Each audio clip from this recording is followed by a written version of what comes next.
In the DC world, I start with Ultraman's armor. This video is purely for entertainment and does not infringe on copyright or laws.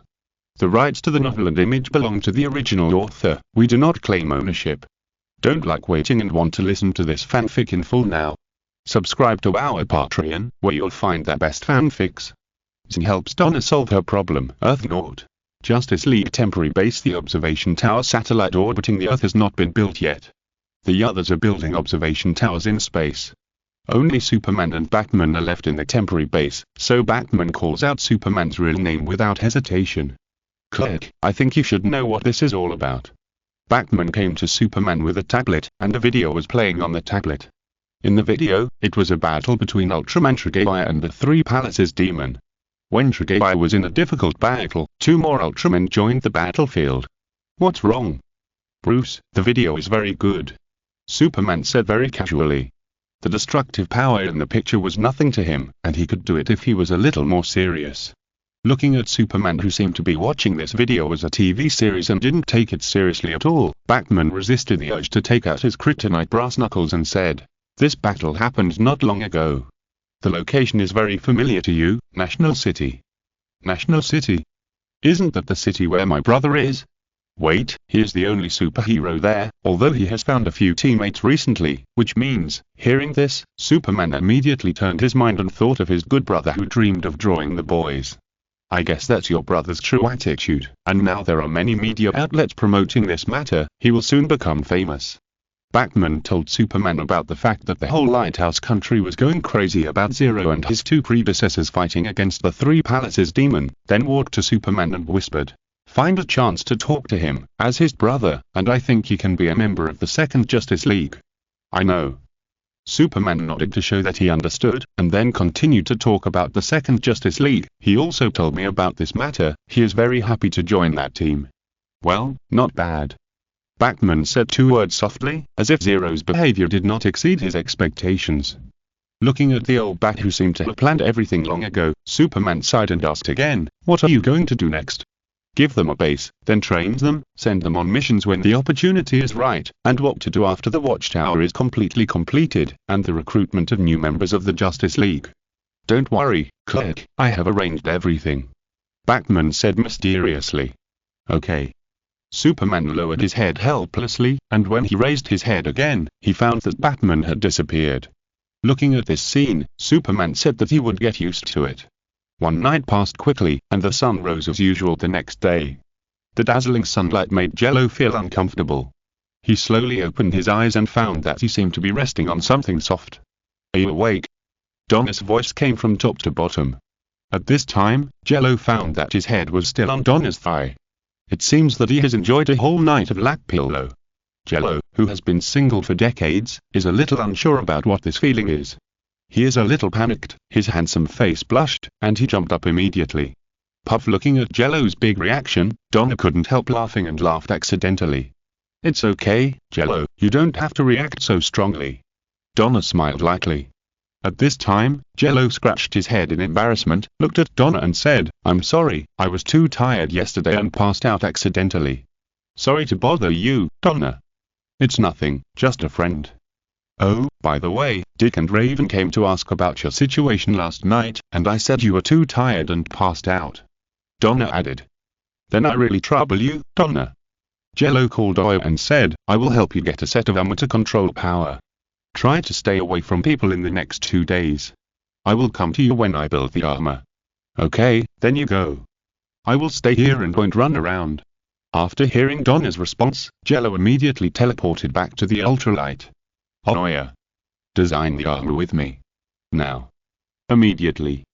Jello shouted to Oya anxiously. In order to control the power in Donna, Jello devoted himself to the design as quickly as possible. After all, this armor is designed for control, so it doesn't need too many sophisticated things. If it's too sophisticated, Donna may not be able to use it. Jello designed this armor with the idea of designing the Hunter Knight sword armor. All the general technologies of the armor are used, and the most critical energy core is slightly modified, which is more like a set of limiters. A set of control armor that requires the user to decide the appearance is designed in this way. Then it's time to manufacture the armor. Jello and Doa worked together, working hard, and completed the manufacture of the set of armor in 27 hours. The surface of the armor is pure white, with an energy core on the chest. The specific appearance can only be determined after Donna uses it. The transformation device made by nanotechnology is similar to the spark prism, and the color is also pure white, but it will not be in a while. Holding the pure white spark prism in his hand, Jello quickly asked Doa to teleport him back. As soon as he returned to the previous place, Jello saw Donna, who was practicing swordsmanship. "Jello, you're back." Seeing Jello's return, Donna stopped her handwork and her face was also happy. Jello stepped forward and handed the pure white spark prism to Donna. "Well, this is for you. There is no way to use it. Just think about putting on the armor. Is that so?" After taking the pure white spark prism, Donna silently thought about putting on the armor. The next second, a white light lit up and wrapped Donna in it. When the light faded, Donna had put on a white armor with no characteristics. Except for an energy core on the chest, there was no other feature. What a strange feeling. Donna moved her body and found that her flexibility was good and her speed was faster than before. Then she asked Jello, "Does this armor have weapons?" "There is a generator that can condense a lightsaber on the right hand." Jello answered Donna, and then he saw Donna condensing a blue lightsaber and slashing around. "It's a very sharp weapon, but it shouldn't be able to target creatures like demons, right?" Donna put the lightsaber back and asked Jello again. "No, I haven't developed the technology to deal with demons yet." Jello answered Donna truthfully, and then said to Donna, "Donna, now think carefully about the feeling at the time, draw the power out of your body, let the armor sense the power, so that the armor can control the power." "Okay." Donna responded and began to recall the feeling at the time, and not long after, Jello also felt a breath, the breath of a resentful woman. A small gift from seniors on a certain mountain in Earth North, National City. Jello felt a very familiar gaze, but this time it was different. The modified energy core captured the power and began to control it in some way. As long as the process was over, Donna would no longer be affected by the concept fragments and could control the power. Then, Jello saw that the armor on Donna began to change gradually, slowly changing from a pure white humanoid armor to another form, and strange black smoke floated out during the process.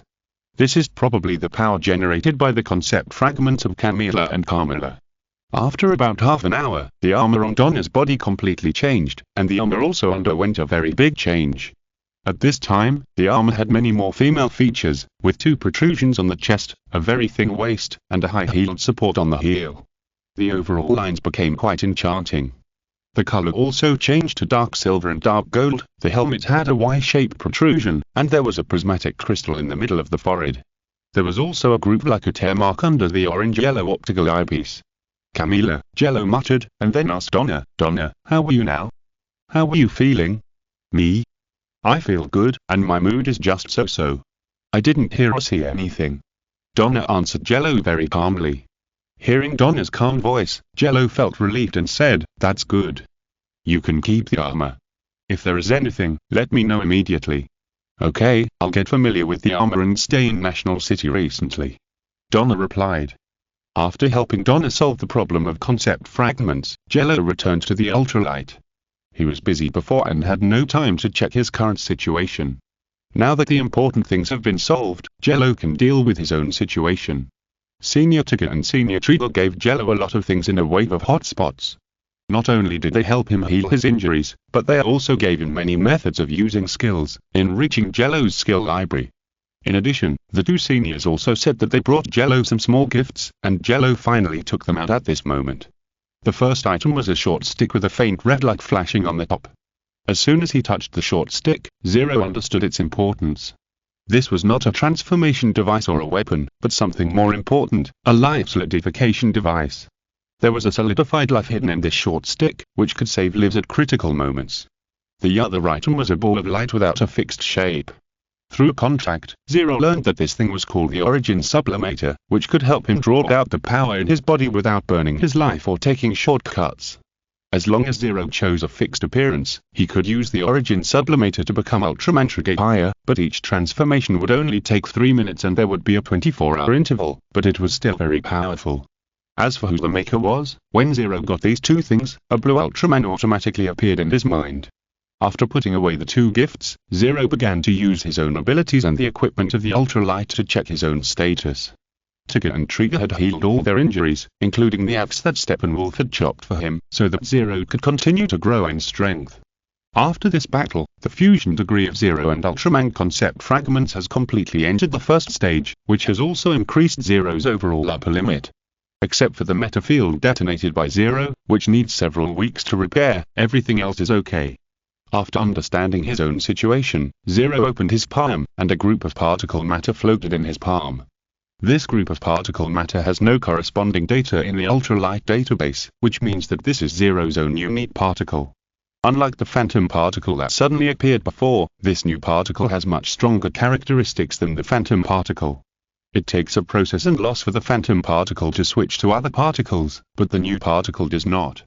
The characteristic of the new particle is inclusive. Inclusive of all particle characteristics until Zero obtains all Ultraman's particle characteristics. Not long ago, the two predecessors also gave their three particles, Zaprio, Dilithium, and Lampart, to Zero. Spend a few days digesting, and Zero can have the characteristics of the above three particles. As for the name of the new particle, Zero also named it Jello Kent particle based on his own Ultraman name Jello Kent. After this battle, Zero gained a lot, except for one bad news. That is, the DC Universe has only temporarily accepted the existence of Ultraman, and has not fully agreed.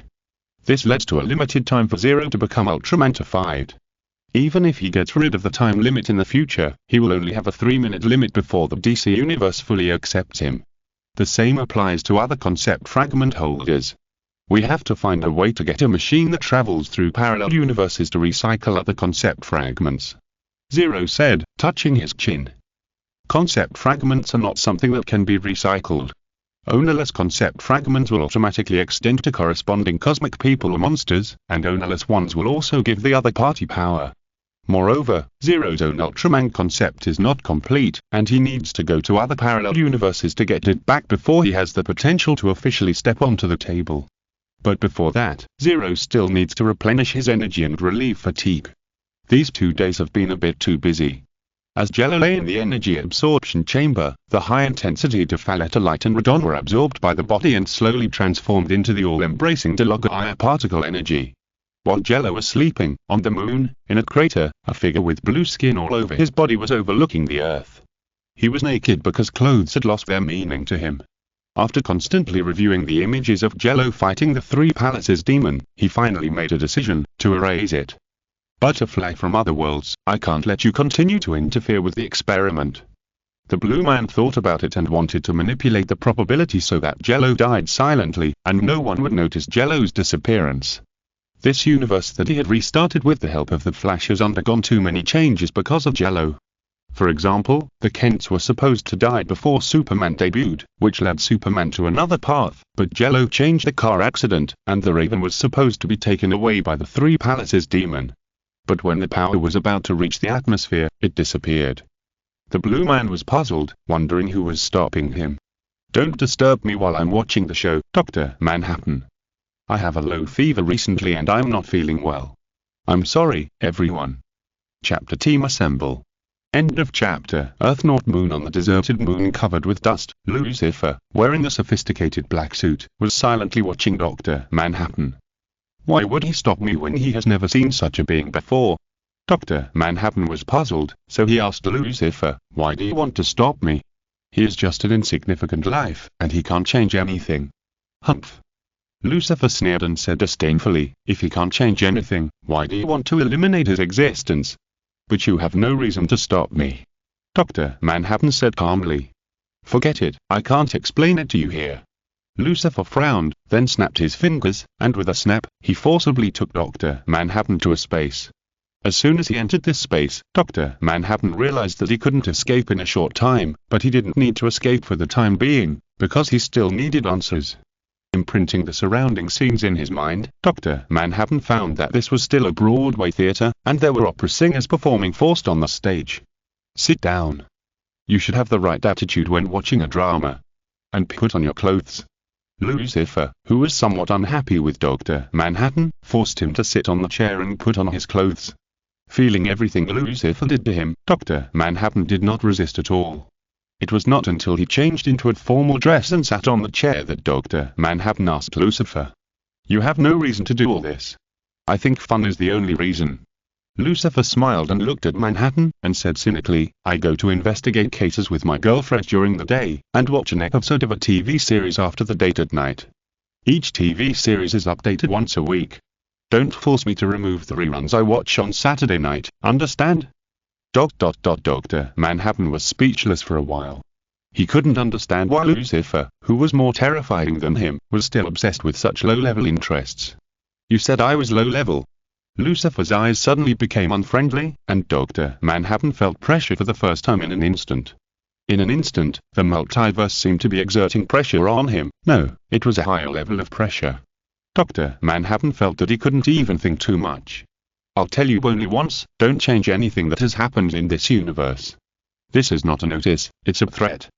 Then, Lucifer stood up from his seat and walked out the door while saying to Dr. Manhattan, next, you talk to them. As soon as the voice fell, Manhattan only felt that there were 4 figures standing behind him, but Lucifer imposed a restraint on him, so that he could not exert his full strength. What on earth exists?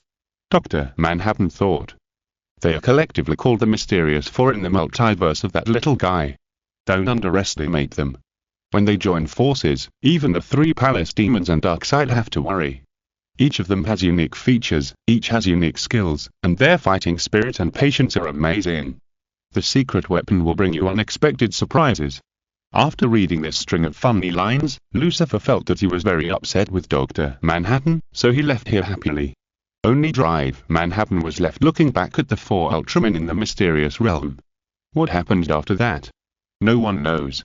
The mysterious 4 Ultramen also left this place soon, leaving Dr. Manhattan, who would not think of erasing Zero's existence for the time being. Back on the moon, Dr. Manhattan's face was calm. He looked at the Earth again, but his attitude had changed. Then let's see how far you can go, a person from another world who does not belong to this world. In the ultralight, Zero was still replenishing energy in the energy absorption cabin. His originally thin body became stronger and taller, about 1.95 meters tall.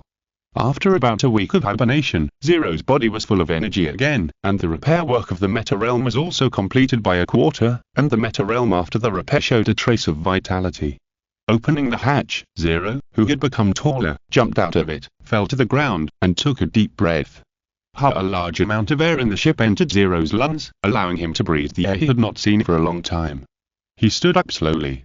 Because he hadn't moved for a long time, his bones were still making crackling sounds. He casually performed a few punches. Jello felt that his attacks had become much more fierce, and his life level was also a stage higher than before.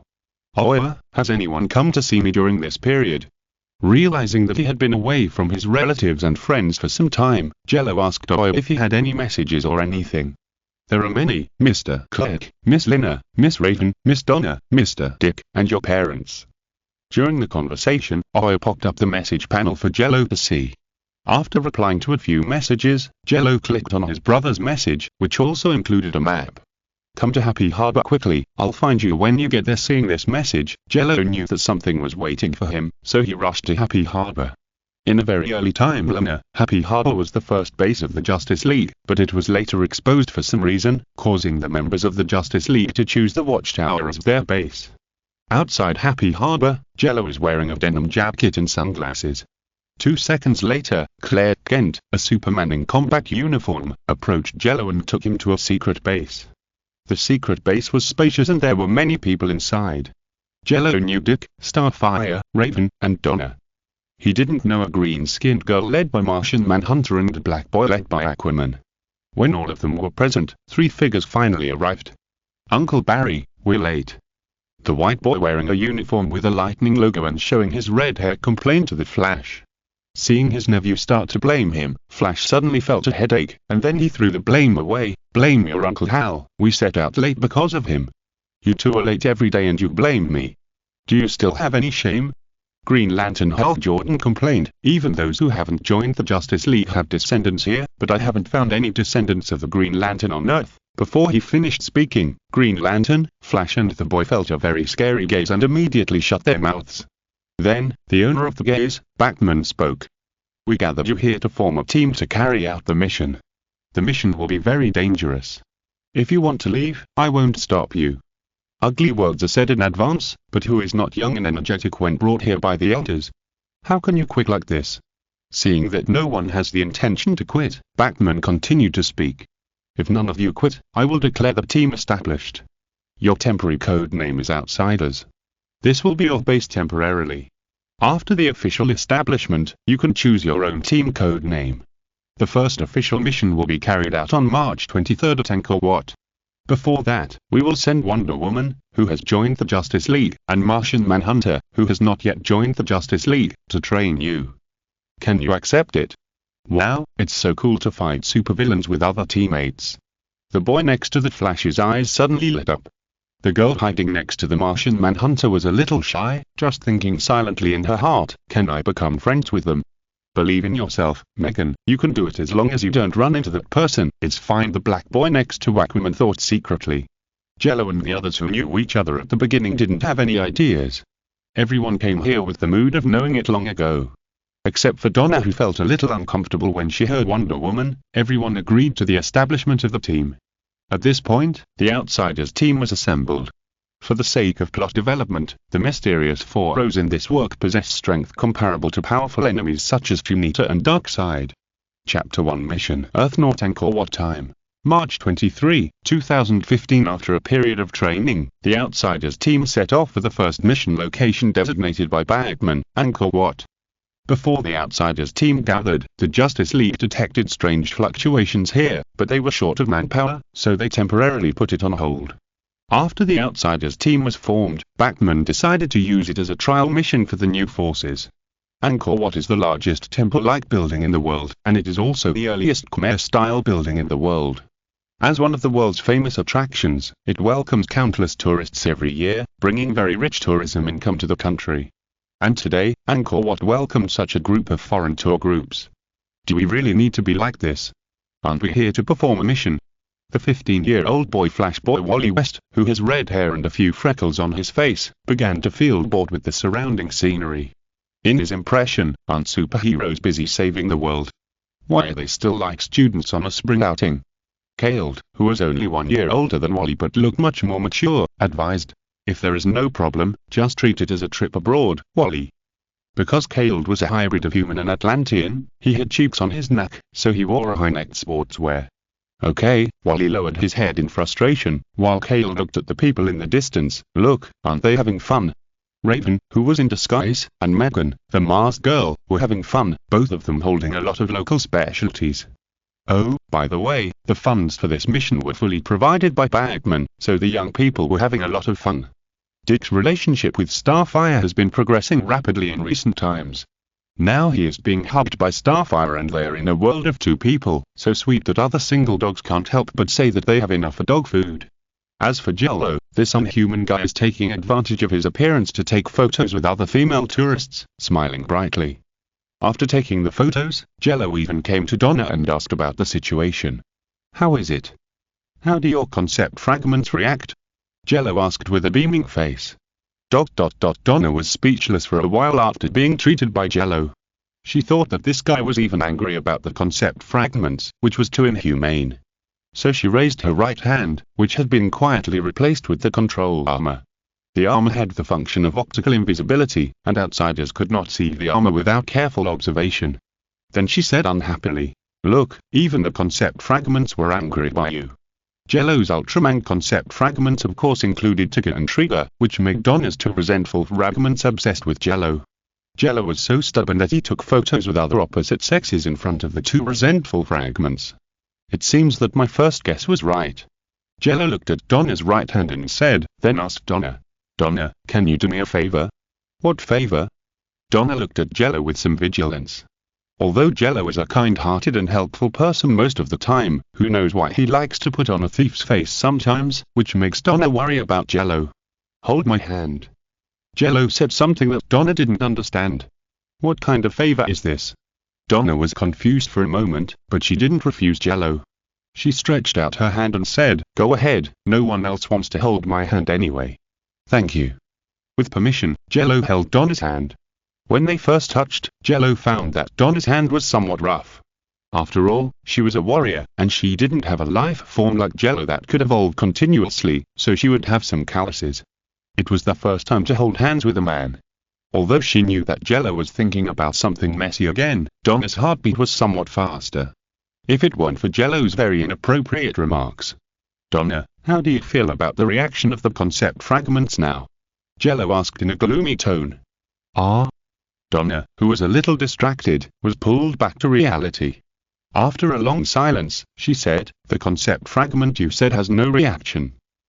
No, why is the concept fragment so happy?" The second guess was confirmed. Jello smiled. Donna was almost so angry at Jello's indifferent straight man that she turned her back directly, but she didn't let Jello let go of her hand. Instead, she continued to ask, "Then drive, Jello, can you tell me what you have confirmed?" "After my observation of you and Raven, I have a preliminary understanding of part of the concept fragment." In an unfathomable tone, Jello told Donna some of what he knew through telepathy. First, there is a degree of fusion between the holder and the concept fragment. At present, Raven and Alien have the highest degree of fusion, Jello is second, and Donna is the lowest. If we have to compare, the degree of fusion of Raven and Alien's concept fragments is probably about to reach the last stage. Jello has just entered the first stage, and Donna, she probably won't enter the first stage in her life. Second, the concept fragments will affect the holder's thinking to a certain extent, but not absolutely. Donna, for example, does not have the thinking of a nagging woman at all. Third, the concept fragments have a certain degree of thinking. In Raven, it is shown that it is integrated with the hidden personality.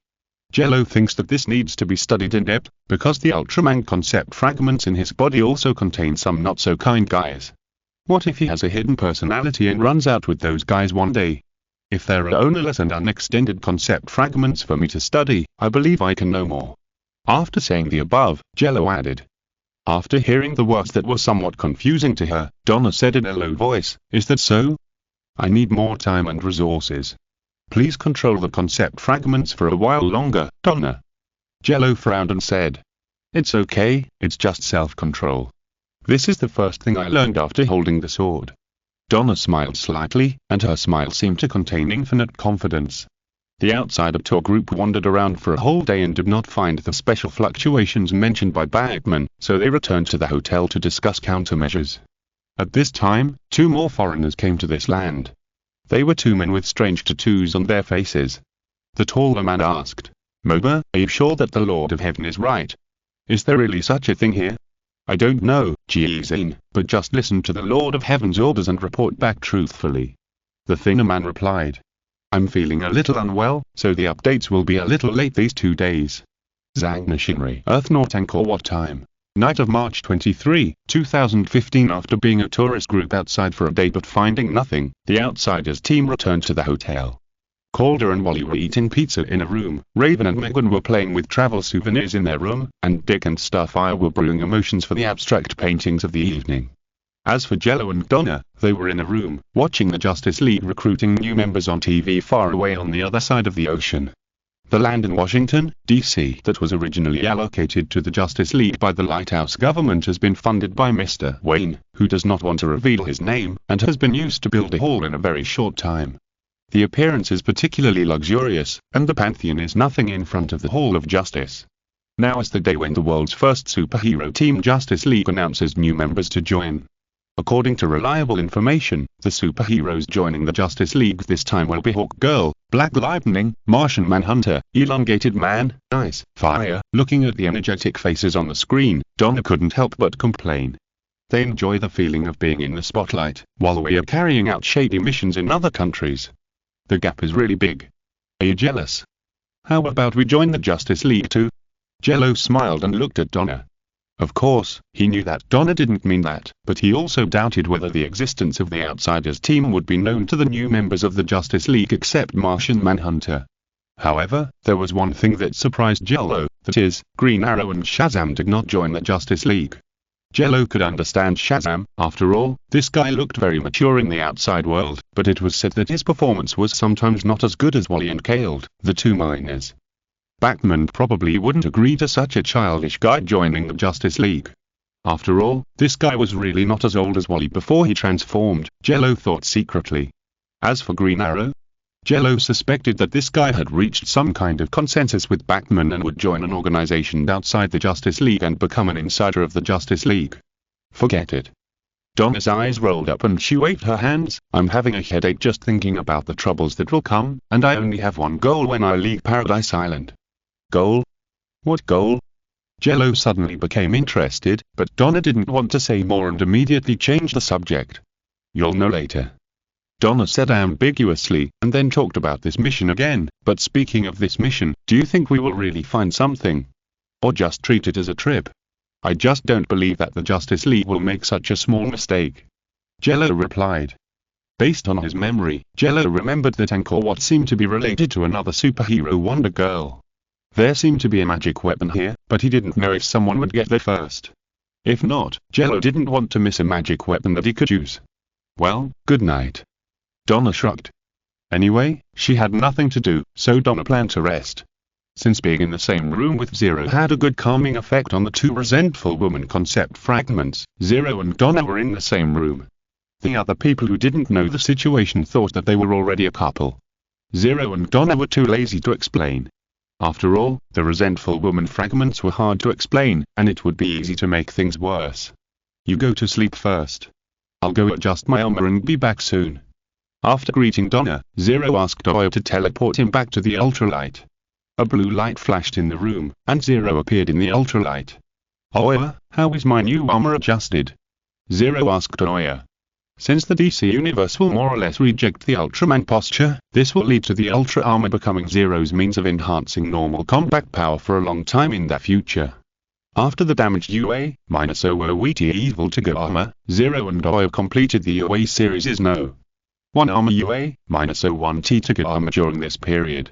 Unlike the previous armors that only had one form, the biggest difference of the Tiger armor is the addition of a form-changing framework, which allows the Tiger armor to switch between the composite type that is both offensive and defensive, the powerful type that is biased towards strength, and the aerial type that improves agility.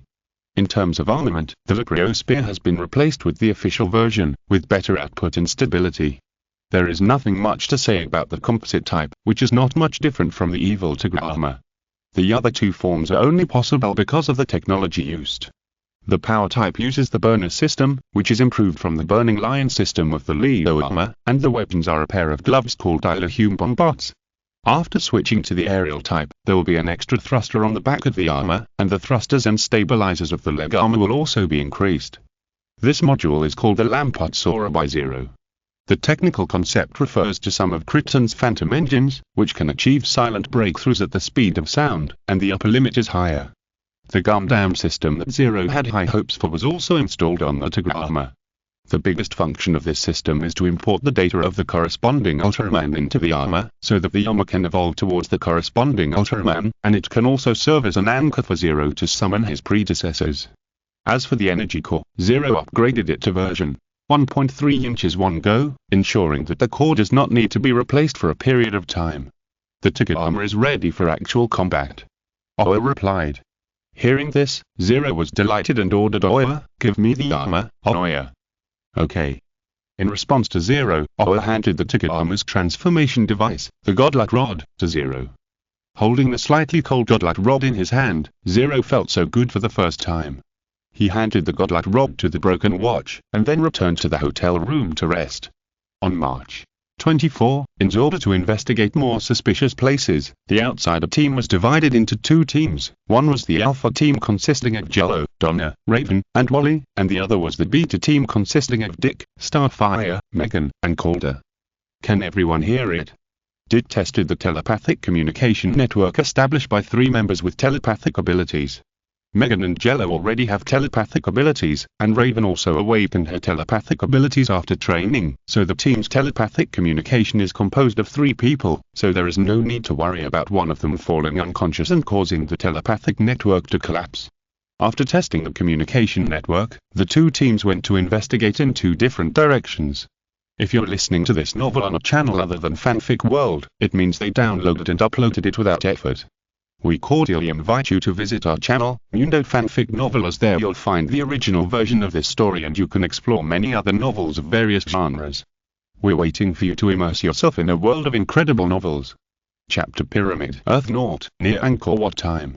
March 24, 2015. Alpha Team was marching in the primeval rainforest of Southeast Asia. The dense primeval rainforest could not slow down their pace. After they were very far away from the city, Raven suddenly wailed. Ugh! The sudden stabbing pain that seemed to hit her head made Raven wailed, which attracted the attention of the other members of Alpha Team. Raven, what's wrong with you? Wally asked with concern. Just like Jello and the others called Raven, Raven gave herself the code name Raven, a word with the same spelling and writing. I feel a very familiar feeling. Raven lowered her head and covered her forehead with her hands, her face turned extremely pale. Jello and Donna knew very well what Raven meant by very familiar feeling. The only one who could make Raven say this was that existence, the Three Palaces demon. It seems that our beta team has found something. Jello said mysteriously, and then asked Raven. Raven, can you tell me where the feeling comes from? 2 o'clock. Raven pointed in a direction. I'll be right back. Flashboy Wally West volunteered, changed into his combat uniform at a very fast speed, and then ran out in the direction Raven pointed. As expected of the Speed Force, Jello couldn't help thinking inwardly when he saw the scene in front of him. Speedsters don't necessarily have Speed Force, but speedsters with Speed Force must be very fast, and Speed Force can also give speedsters many superpowers. Not long after, Wally's voice suddenly rang in the mind network. Guys, I think you must come here to see it with your own eyes, otherwise you'll definitely not believe what I say. Flashboy, what did you see? Megan asked curiously. A pyramid with a lot of moss on it. It looks like it has a very long history. Wally said to the others, looking at the pyramid that had stood in the Southeast Asian rainforest for a long time. Upon hearing this, Dick immediately called the Wayne Group's satellite to scan Wally's location, and then displayed it on the wrist microcomputer. The satellite map does not show the existence of the pyramid. Dick said in the mental network. Megan tried to use her mental ability to explore it, but also found nothing unusual. Jello also took a look with supervision. My supervision does not work either. No, it's not that it doesn't work, but that the pyramid is protected by some kind of magic, which makes it impossible to be discovered by means other than the naked eye, but this magic seems to be a little ineffective. If it was a casual glance, Jello might not necessarily find the existence of the pyramid, but Jello took a closer look and found that the edge of the pyramid had a layer of distortion, as if it was covered with a layer of optical camouflage. Wally, wait a moment, we will be there soon, Jello said in the mental network. Then I will wait for you here first. Wally replied. In fact, Wally wanted to go in first, but considering that it would cause trouble, he resisted the urge and waited until the rest of the Alpha team arrived at the pyramid. Hiss, that feeling is more obvious.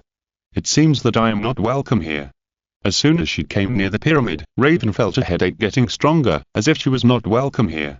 Flash Kid, you stay here to take care of Raven and take the beta team. Troy and I will go in to check the situation. Jello said to Wally. If Raven goes in like this, something might happen. In this case, there is no need to let her go in and take risks. It is a good choice to let her stay outside. Okay, boss. Wally made an okay gesture, and then helped Raven to rest in the corner, while Jello and Donna walked into the pyramid. Pyramids have a unique status in any civilization that built them. Sacrifices and temples are among them, but the most well-known function of pyramids is of course tombs. What kind of civilization's pyramid style do you think this is? Donna and Jello walked back to back in the pyramid corridor, slowly observing the surroundings. Triggering the mechanism is a small matter. The traps here may not be able to break Jello's defensor. The key is to destroy important items. It feels a bit like an Aztec temple, but I don't know much about ancient architecture, so I can't say anything. Jello recorded the surroundings with black technology sunglasses, and then continued to move forward until the other two heartbeats entered Jello's ears first, and then he reminded Donna. Someone else has entered this pyramid. Others. Grave robbers. Donna was a little confused, but she immediately guessed another possibility, but this pyramid is protected by magic, maybe there are other ways to get in. That should be the case, but we have to speed up, otherwise nothing good will happen. Jello nodded, then quickened his pace and moved towards the inside of the pyramid. Yeah. After responding to Jello, Donna also accelerated. At this time, Wally said something in the mental network. Oh my god. You are like Lara Croft in Tomb Raider and Nathan Drake in Uncharted, listening to the couple who are currently in a pyramid that was most likely an ancient tomb. Jello felt that these two names were somewhat unlucky, as if the pyramid would collapse in the next second. I'll teach you a lesson when I get out, Kid Flash, Jello said casually, and then he and Donna came to a stone door. They quickly used telekinesis to check if there was any mechanism on the door. After confirming that it was correct, Jello and Donna pushed the door open and walked in. At the same time, Gozan and Moba, who had strange tattoos on their faces, came to the outside of the pyramid and noticed that someone had entered it before them. Damn, we were a step late. If the things are taken away by outsiders, we will be in trouble, Moba. Gozan's muscular face trembled, looking very unfriendly. After bending down to feel the traces and judging the time, Moba stood up and said to Gozan, "They haven't been in for long. We still have a chance, but we have to be cautious. Gozan, hatch 2 lizards to be the carriers of our power. We can't go out in person until it is necessary." Okay. After that, Gozan caught 2 lizards and threw one to Moba. Then the 2 of them forcibly injected power into the lizards. The appearance of the 2 lizards began to change, and their bodies gradually grew larger. At this time, Jello discovered that in the core room of the pyramid, there were 2 other people besides them. Chapter Silent Armor Earth Naught. Near Angkor Wat in the pyramid protected by magic, Jello found that there were 2 other people in the room besides him and Donna. "Come out, I know you are here," Jello said while moving the stone in front of them with telekinesis until the true faces of the 2 are exposed in front of Jello.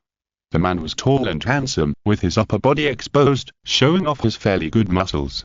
The woman was blonde and blue-eyed, wearing a red top and brown shorts, looking like an adventurer. Seeing Jello lift the boulder without any hands, and with powerful strength in his every move, the man was somewhat panicked and asked tremblingly, "Who are you? You have such strong power, why do you want to fight with me for the armor?" "The armor? Is that the most important thing in this pyramid?" Hearing this, Donna looked around and found that there were many objects that seemed to be used for burial around. She felt that this was like a tomb, and in the deepest part of the tomb, Donna saw a coffin, which had been opened.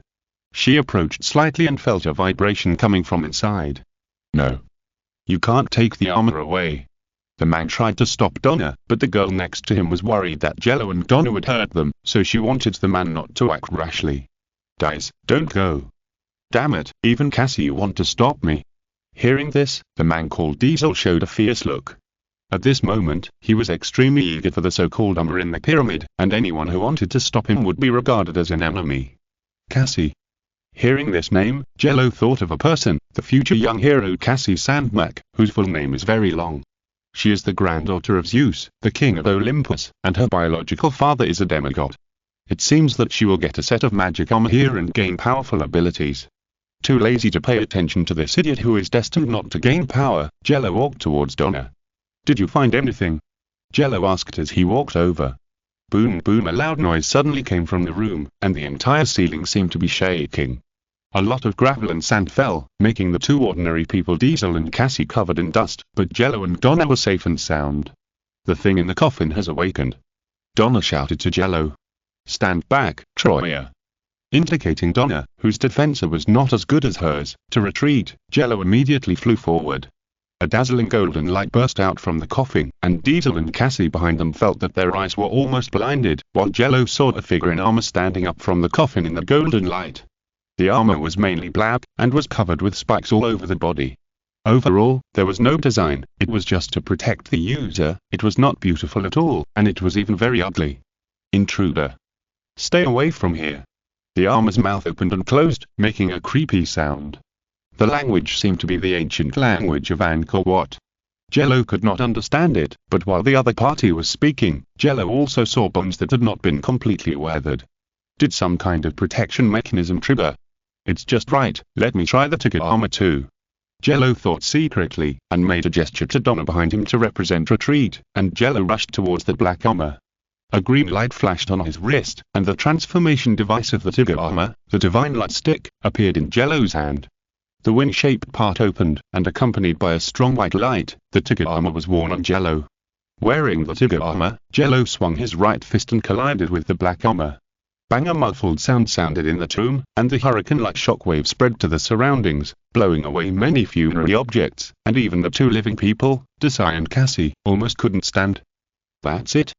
Jello said disdainfully, and then slightly increased his strength, and the black armor was repelled by him. Bang! The flying black armor hit the wall like a mortar, and many armor parts scattered on the ground. The bones protected by the armor almost collapsed. But when the black armor fell to the ground with the rubble, it stood up again and showed Jello a very ancient and flawed fighting posture, looking like it wanted to fight again. "You're brave." After praising the other party a little, Jello flashed in front of the black armor again and smashed it with a punch. But the black armor reassembled again, and this scene made Jello start to have a headache about magic again. But this time, the black armor did not attack Jello again, but staggered to Jello, slowly stretched out his hand, and released goodwill. Jello, who felt a little strange, did not respond immediately. After confirming that there was no problem, he stretched out his hand and shook the hand of the black armor. As soon as he held the other party's hand, Jello felt that he was instantly pulled into a space. In this space, Jello saw a huge figure that had been fighting in ancient times, with red skin, demon horns, 4 eyes. These familiar features were undoubtedly the Three Palace Demon. Given the time that the Three Palace Demon had existed, it was definitely not the first time that he came to Earth with Raven's mother. He had come to Earth before, and during one of the invasions, he met a warrior. The warrior wore armor that had been cast by ancient magicians on Earth, and bravely fought against the Three Palace Demon, but even so, she failed to repel the Three Palace Demon. After that, her daughter resolutely took over the burden, put on armor, and fought against the Three Palace Demon. In the end, the Three Palace Demon retreated, and the warriors were on the verge of death, and the human side won a tragic victory. Looking at this scene in front of him, Jello felt complicated, and his apology became stronger. "Sorry, I apologize for my behavior just now, respectable warrior senior." In this space, Jello didn't have to worry about the problem of language barriers. His thoughts were directly conveyed to the heart of the warrior whose soul had not completely disappeared. "Thank you, a warrior who has fought against demons like me." In the same way of communicating with each other through the mind, a very young, even childish figure appeared in front of Jello. This was a girl, only 1.4 meters tall, and she was definitely no older than 14 years old when she was alive. It was hard to imagine that such a little girl repelled the Three Palaces Demon. The magic armor given to mortals to defeat such a terrible enemy as the Three Palaces Demon must be powerful, but all magic has a price, and the price of this armor is life. If you want to use the armor to its full potential with human life, you must pay all your life. The thing that is like flowing water to Jello is so important to humans. And such a respectable predecessor, Jello naturally would not disrespect him, and even felt guilty for his previous behavior. Looking at Jello who came here, the little girl slowly said, "I don't know why you came here, but I believe you are a warrior who will protect the world, so please take this armor away, so that it can play its original role in the future, instead of being corrupted by time with me in this ancient tomb." Chapter Surprise. Earth Naught. Near Angkor Wat in the pyramids that sealed the ancient warriors, Jello accepted the gift from the ancient warriors in a spiritual space. Feeling that the other party did not have much time, Jello did not shirk and directly agreed. "Young warrior, using the silent armor requires concentration of will and burning of life. Only in this way can the full power of the armor be exerted. I'm glad to know that the world has not been destroyed. I will leave soon. Oh, by the way, there is a strange thing under my coffin. You can take it with you. Bye." After saying this, the little girl's will completely dissipated. After all, she is just an ordinary person. She has survived to this day with the help of the power of this magic armor called Silent Armor. After entrusting the Silent Armor to Jello, she also chose to leave and go to the place where the soul should go. A noble soul like her will naturally rest in peace. Jello opened his eyes again and left the space, and the magic armor called Silent Armor was also quietly waiting for him. "Silent Armor, come here." Jello called softly, and the Silent Armor came to him. "No. No. You can't do this." Diesel's eyes were bloodshot as he watched the scene in front of him. How could Diesel accept that the treasure he had been pursuing for years was taken away so easily?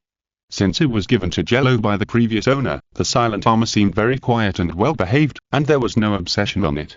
He usually fought with the Ultra Armor. Although the Silent Armor was a magic creation, it was not a perfect match for Jello. However, the biggest feature of the magic creation is magic. As a masterpiece of ancient magic, the Silent Armor is not just an armor. As long as the owner's will is strong enough, it can become any form.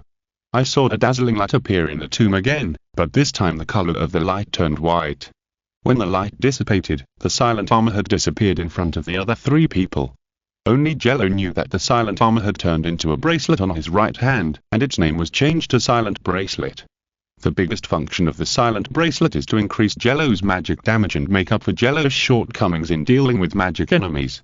As long as the will and life are in place, the silent bracelet can provide Jello with extremely terrifying magic power. The second function is to provide Jello with an ability similar to clairvoyance, which allows Jello to see the world from another angle. This world has nothing to do with elementary particles and physical laws. Everything in the world seems to be composed of a particle called ether, which almost subverts everything Jello has learned. In addition, Jello can also see some unclean things, such as ghosts and monsters. With the silent bracelet, Jello will be able to exorcise demons in the future. Turning off the clairvoyance, Jello noticed Diesel, who was screaming all the time. "Give me back the armor!" Diesel yelled at Jello. Looking at the young man who was extremely obsessed with mysterious power, Jello finally advised, "I advise you not to be obsessed with that magic armor. It can indeed bring you power, but the price will be your life. Do you know this?" "What life?" Diesel was stunned and obviously didn't know what was going on. In connection with Diesel's previous obsession, Jello had a bold idea in his mind, so he asked, "How did you know that this armor existed? Why are you obsessed with it?" During the questioning, Jello also used his psychic ability to ensure that Diesel told the truth. "I heard about it from a detective when I was traveling in the UK. As soon as I heard the story, I felt that it was real. Except that I felt a little itchy on my butt when I got up the next day. It was nothing serious." Under the influence of psychic ability, Diesel told the truth. The case was solved. This guy was probably another guinea pig made by Constantine, a guy with no bottom line, and he didn't even save his butt. It was so miserable. When things turned around, Jello even felt that Diesel was a little pitiful, so he said, "You were fooled. That's not a detective at all. That's a magician. You are used by him." "What?" Although the truth was revealed, Diesel still seemed a little confused, and Cassie on the side was even more confused. "Take them out, Troya. They are not suitable to stay here," and I found something very interesting. Seeing that the two innocent men and women were a little confused, Jello asked Donna to take them out. Donna also nodded gently and grabbed the two and prepared to leave the tomb. "Then you have to be careful too. I feel that things are not that simple." "I know." After hearing Jello's answer, Donna took the two away, leaving Jello alone in the tomb. According to the last hint of the little girl before leaving, Jello used telekinesis to gently move her coffin and saw a ball of light placed in a small pit. As soon as he saw the ball of light, Jello knew what it was. "There is a concept fragment here? Or is it a knownless concept fragment?" Jello picked up the concept fragment with great doubt. As soon as he touched the concept fragment, he knew what it represented. This is a fragment composed of multiple concept fragments overlapping, which is similar to the Ultraman concept fragment on Jello's body, but Jello thinks that this concept fragment should not bring much power to the holder. Because this is a concept fragment composed of the concept fragments of Victory Team, Super Victory Team, XIG, Team Eyes, Night Raid Team, Dash, and Crew Guys, which contains everything about these defense teams that once fought with Ultraman, including various black technologies. This piece of black technology fragment of the team is a perfect match for Noya. In response, Zero said that he would quickly come up with the meteor technology. He wanted to play the holographic stereo projection card, and it would not be impossible to change his last name to Kiba in the future. Boom boom. At this moment, the tomb shook, and a lot of rubble fell above Zero's head. "What's going on?" Zero asked in confusion. "The defensive measures in the tomb should have been closed. Why is there another vibration?" "No, something is coming." Boom. The next second, two figures of about 5 meters appeared in front of Zero. One of them looked like a flying dragon, with wings on its back and sharp horns on its head. The other looked like a Tyrannosaurus, with many beads embedded in its legs. Both monsters had features that looked like they were corroded by stones. "Golzan? Melba?" Zero looked at the two monsters in front of him with a little surprise. He encountered these two monsters for the first time when he used the Tiger armor, and the location was also in the pyramid. This was really, Chapter 17. The Monster Born, Earth Naught, near Angkor Wat in the Tomb of the Pyramid. Two monsters that looked like stunted monsters appeared in front of Zero, and Zero, wearing the Tiger armor, was actually a little excited to see this scene. Although he didn't know why the two monsters appeared here, since they appeared, Zero would not let them go. He stretched out his hand, and the phase transfer wave spread out, quickly wrapping the two monsters and bringing them into the repaired metadomain. Roar! Roar! How could Golzan and Melba, who were two lizards not long ago, understand this set of operations? They could only roar in confusion, and Zero, wearing the Tiger armor, rushed towards them. Seeing this, the two monsters that were forcibly born had to rely on their instincts to launch ultrasonic beams and Malbania beams, and the orange laser beams and purple laser beams simultaneously shot towards Zero, who was moving at high speed. Facing the enemy's light skills, Jello's heart was not shaken at all. He used his left arm with a Zeprio spear to block the two monsters' light. The deflected light fell on the ground of Meta's territory, making bursts of explosions like mortar shells. When Jello blocked all the light, he had already arrived in front of the two monsters. His right hand turned into a hand knife, and with a flash of cold light, he cut off the horns of the two monsters. What a weak monster. Even if I face such a large number of troops at the same time, I can easily win. Is it a vanguard for reconnaissance? Realizing the origin of these two monsters, Jello didn't even want to switch to a power type to have fun, because that would be a pure waste of energy. Too lazy to entangle with these two smaller monsters, Jello slightly condensed a little energy to form a light bullet, and threw it at the two monsters. Boom. The explosion occurred in Meta's territory, and countless fragments flew out along with the shockwave of the explosion. When the flames dissipated, Jello saw two lizards at the center of the explosion. Lizards. It seems that these two monsters were really born by someone. Jello listened to the life characteristics of the lizards and found that the two lizards were not dead. Does this mean that when Jello faces similar enemies, he does not have to worry about the other party dying because of his excessive efforts? After leaving the meta field, Jello walked out of the pyramid, and the pyramid seemed to have completed its mission and disappeared completely after Jello left. In a very far place, Gozan and Moba, who had done enough disguise, also felt that they had lost contact with the sub-monsters. We have lost contact with the puppets. Gozan gritted his teeth and said, "What's going on?" "They have the Emperor's isotope." Moba rolled his eyes at Gozan and said unhappily, "Although he is not as wise and powerful as the Emperor, it is still easy to wipe out the two puppets, even if the two of us go in person. Unless we bring the other three guys and concentrate the power of the five of us together, there is no way to win." Damn it.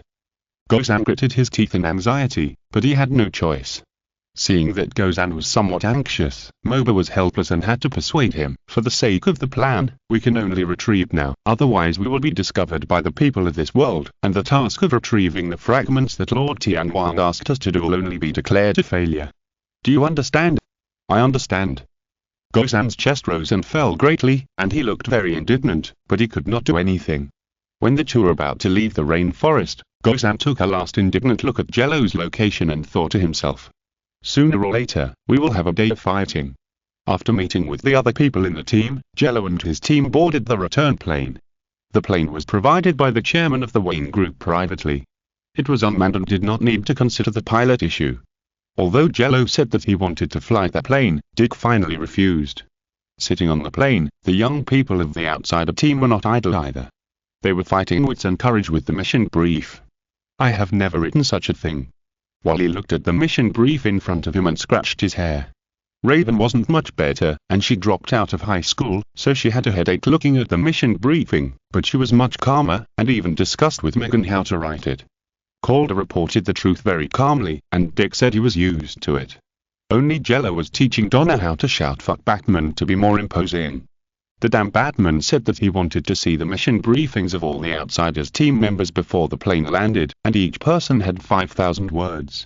In response, Batman said that this was an assessment of the mentality of young people when they were performing their first mission, but Jello just wanted to slap the mission briefing on the face of the big flying mouse. 12 hours later, the plane landed at Wayne's private airport, and the few people returned to the Lighthouse country. Without much rest time, they took a special car to the secret base in Happy Harbor. The current secret base seemed much more complete than before Jello and his group left, and it seemed that a lot of high technology was installed, but there was still no Z-to-beam or sonic boom channel as a means of transmission. In the lobby of the base, Batman and Wonder Woman had been waiting for them for a long time. "Welcome back, young people, have a nice trip," Batman said calmly. All members of the Outsiders team said that they enjoyed the trip, but were unhappy with the mission briefing. Looking at the team members who were all a little listless, Batman said, "I know that the mission briefing and this mission are a bit boring, and it is not the same as the heroic life that some of you imagined, but this will be a microcosm of your future career. If you don't like it, you can leave. The Justice League will never stop you." As soon as these words came out, all members of the Outsiders team fell silent. Young people are more or less competitive, and no one wants to be the first to leave. Very good. Batman bowed slightly, looking very satisfied with the team's performance, and then said, if you want an exciting mission, then the mission to Santa Prisca in 3 days will satisfy you. As soon as Batman finished speaking, a series of holographic projections displayed the known information about Santa Prisca. Santa Prisca is an island located in the Caribbean Sea. Its specialty is an illegal steroid poison, the same kind used by Bane. However, in recent times, the owner of the island has obviously changed. It has been replaced by a group called the Cobra Cult. The Justice League wants to know what they are doing. Cool. Beat up the cult gang. Wally immediately became interested, and Wonder Woman, who was standing aside, said, if there are any of you who are very strong, you can practice with me. While speaking, Wonder Woman also glanced at Jello and Donna twice. Tips. The Zeta Beam is a black technology beam in the DC universe that can teleport most objects and has nothing to do with Ultraman Zeta. Chapter I'm your brother's ex-girlfriend. Earth North Happy Harbor Secret Base Time. March 25, 2015. As soon as Jello noticed Wonder Woman's eyes, he knew something was waiting for him, so he showed a look of waiting to die. Superman is usually very busy, so the main task of training the younger generation fell on Wonder Woman. As the illegitimate daughter of Zeus, the king of Olympus, and Hippolyta, the queen of Amazon, Wonder Woman was born with terrible power. With the blessing of gods and artifacts, Wonder Woman Diana Prince has very terrible potential. At her peak, Wonder Woman's strength can even reach megatons. She is considered the strongest female superhero in the world. Various settings make her a first-line superhero. And Wonder Woman's training method can be said to be very warrior. Wally, who just got the Speed Force, almost couldn't stand the intensity of the training at the beginning. In the entire Outsider team, only Jello and Donna are qualified to face Wonder Woman head-on, and they're undefeated in a short period of time, but they are just undefeated. At this time, almost all the veterans of the Justice League are at their peak. Batman is 39 years old this year, and he is in his prime. Superman is 38 years old, and his power is terrifying and unfathomable. Even the most despised Aquaman has powerful power. Wonder Woman smiled lightly. I want to see if you have regressed recently. I believe that a relaxing trip will not make you rusty, right? Don't try it and you will know. Donna said tit for tat, her eyes full of fighting spirit. Here it comes again. Jello looked at the scene in front of him and thought to himself that it was not good. I will give you 5 seconds to change your equipment, and then come to the training ground immediately. Wonder Woman looked at the two and said. Jello and Donna changed their equipment in less than 5 seconds, and then immediately went to the training ground with Wonder Woman. Although the location is in Happy Harbor, the layout of the Outsider base is different from what Jello remembers, and even the origin is different. Since the Justice League was established not long ago, this is not the former base of the Justice League, but a safe house of a big black rat, donated for the younger generation. Training, living, scientific research, defense, all kinds of facilities are available. Even if the world outside ends, this place can stand alone for a long time. In addition, the Justice League has now made some modifications to this place, making this base more complete. In the training ground at the Outsider base, Wonder Woman looked at Jello and Donna who had finished dressing and asked, "Can we start, both of you?" "Always." Donna responded, and then the training began. Seeing Donna's strong fighting spirit, Jello, who was wearing ticket armor and holding the godlike sword, felt a little helpless. As long as Wonder Woman was mentioned even a word, Donna would become strong in fighting spirit. The next second, Donna and Wonder Woman had collided with each other, and the two shields collided with a sound, and the two Amazon female warriors immediately entered the wrestling stage. But in terms of strength, Wonder Woman was still much stronger. She started to exert force from her shoulders, and the power burst out, and Donna was knocked back. Just when Donna was knocked back, Jello flashed in front of Wonder Woman and slashed at Wonder Woman with the godlike sword in his hand. Dang! The Amazon demigod warrior only raised her sword slightly to block, and the light sword was blocked by her. Wonder Woman even had time to comment on this sword. The timing is good, but the power is a little lacking. After commenting, Wonder Woman turned a blade at the Vulcan sword in her hand to dissolve the light sword, and then swung out sword shadows like a rainstorm. Each sword had a terrifying power that Jello had to use all his strength to resist. Barely resisting Wonder Woman's sword, Jello thought to himself that she was worthy of being one of the 3 elders of the Justice League and the most powerful woman among many superheroes. She was only qualified to mediate when the concept fragment fusion reached the first stage. Even if Donna joined the battle and the two attacked together, Wonder Woman would still not feel too much pressure, and even got excited. "You two, hurry up. After calling Jello and Donna, Wonder Woman looked excited and even tightened her weapon. This naturally attracted Donna's fighting spirit. Donna broke the rhythm of the battle first and burst out with stronger power to attack Wonder Woman. Wonder Woman was trying to resolve Donna's attack while wondering where Donna came from. The armor Donna wore was not something that ordinary warriors could obtain. Only the heir and the queen could wear it on Paradise Island. What was the origin of this girl named Donna Troy? She could actually wear such a high-level armor, and she had never seen her on Paradise Island. Who was she? Wonder Woman was puzzled and tried to find out Donna's background step by step.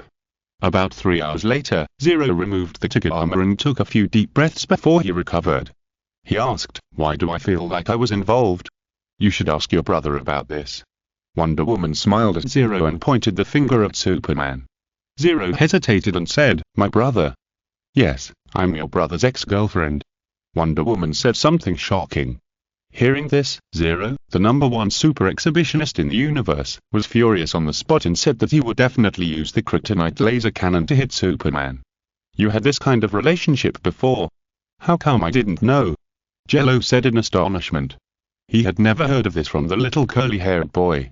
It seems that the little curly-haired boy is very good at hiding things. No wonder Wonder Woman takes care of him so much. It turns out that there is such a relationship. At this moment, Jello has already thought about which company's platform the future The Boys will be released on. Seeing Jello's surprised look, Wonder Woman smiled lightly and told Jello and Donna the past story. "It's all in the past. We feel that each other is very similar and has powerful strength. It's natural for us to come together." But for some reason, Donna always felt that there was a hidden meaning in Wonder Woman's words. But she looked at Jello, who seemed to be planning how to take revenge on Superman, and thought that she must have thought too much.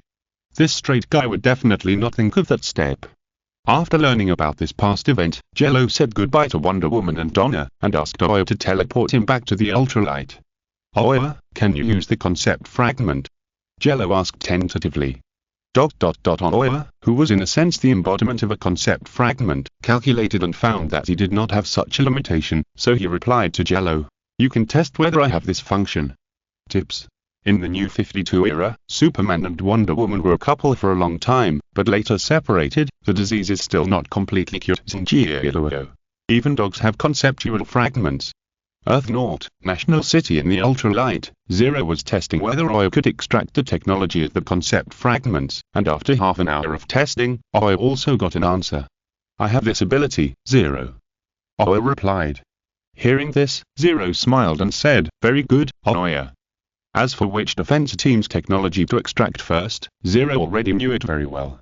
That is the Magnus power engine of the Victory team and the Super Victory series technology. This technology has the ability to bring humans to the universe completely, and it is also that first step for Zero and Lina's M78 technology Co. Limited to change the world. In addition, Zero can also use the design of the Magnus power engine as a reference for the future development of the energy core. At the time, it is better to refer to the design of some bug-level energy sources such as the regression furnace and plasma spark to ensure that the upper limit is high enough. As for the meteor technology that Zero has been thinking about to localize monsters and fulfill his dream of playing cards, he will have to put it aside for a while. Jello doesn't need to worry about the vehicle problem of the outsider team. Megan said that she came to work on a biological spaceship and could lend it to the team. After slightly adjusting the armor, Jello returned to the apartment in National City. Woof woof. At this time, a dog barked outside Jello's door, and then there was a knock on the door. Jello went forward to open the door with some doubts, only to see Lina standing outside the door with a husky lying at her feet. "This dog has been at your door for several days. Do you know what's going on with it, Jello?" Lina, who hadn't seen Jello for a while, asked. "Isn't this the dog I raised? How did it find where I live?" Looking at the husky in front of him, which was much more arrogant than other stray dogs, Jello knew that this was his fault. This dog is probably looking for a long-term meal ticket. As for how it found it, Jello guessed that it had been sniffing its way here one place at a time. It was also its fault that it could find the elusive Jello. It hoped that it had not told its relatives about this matter, otherwise Jello would have to move. Woof woof. Seeing that Jello still had some intention of not adopting him, the husky immediately put on a very well-behaved posture, called out softly twice, and looked at Jello with a very intelligent look, indicating that he would be very good.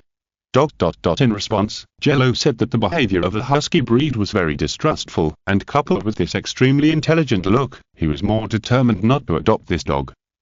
Seeing that Jello seemed to be a little reluctant to adopt him, the dog immediately licked him shamelessly. "Don't lick!" Jello scolded the dog. But the dog licked even harder as if he didn't hear it. Seeing this, Jello directly used his telekinesis to move the shameless husky away. But when Jello's telekinesis touched the husky, he felt something on the husky. After a closer look, Jello found that he was right. The dog had a concept fragment. No wonder the dog could find this place. It turned out that it had a concept fragment. What kind of concept fragment would find a dog? Jello thought to himself and said to the dog, "It's okay for you to stay, but you are not allowed to bite anything in the house. You can only bite the things I bought for you. Do you understand?" Woof woof woof. The dog blessed with the concept fragment was extremely smart. He immediately let go, and then nodded again, looking at Lina in surprise. Such a smart dog is really a husky. Woof. After turning around and giving Lina a look of "Do you look down on dogs?" the dog hid behind Jello. "Ha ha, it seems a little unhappy that you said that, Lina." Seeing this, Jello laughed immediately. Lina shook her head, her golden hair fluttering a few times, and then said, "I didn't expect that there would be a day when I would be laughed at by a dog. Oh, by the way, come over here for a moment, I have something to tell you." "Well, okay, I'll remind the dog first."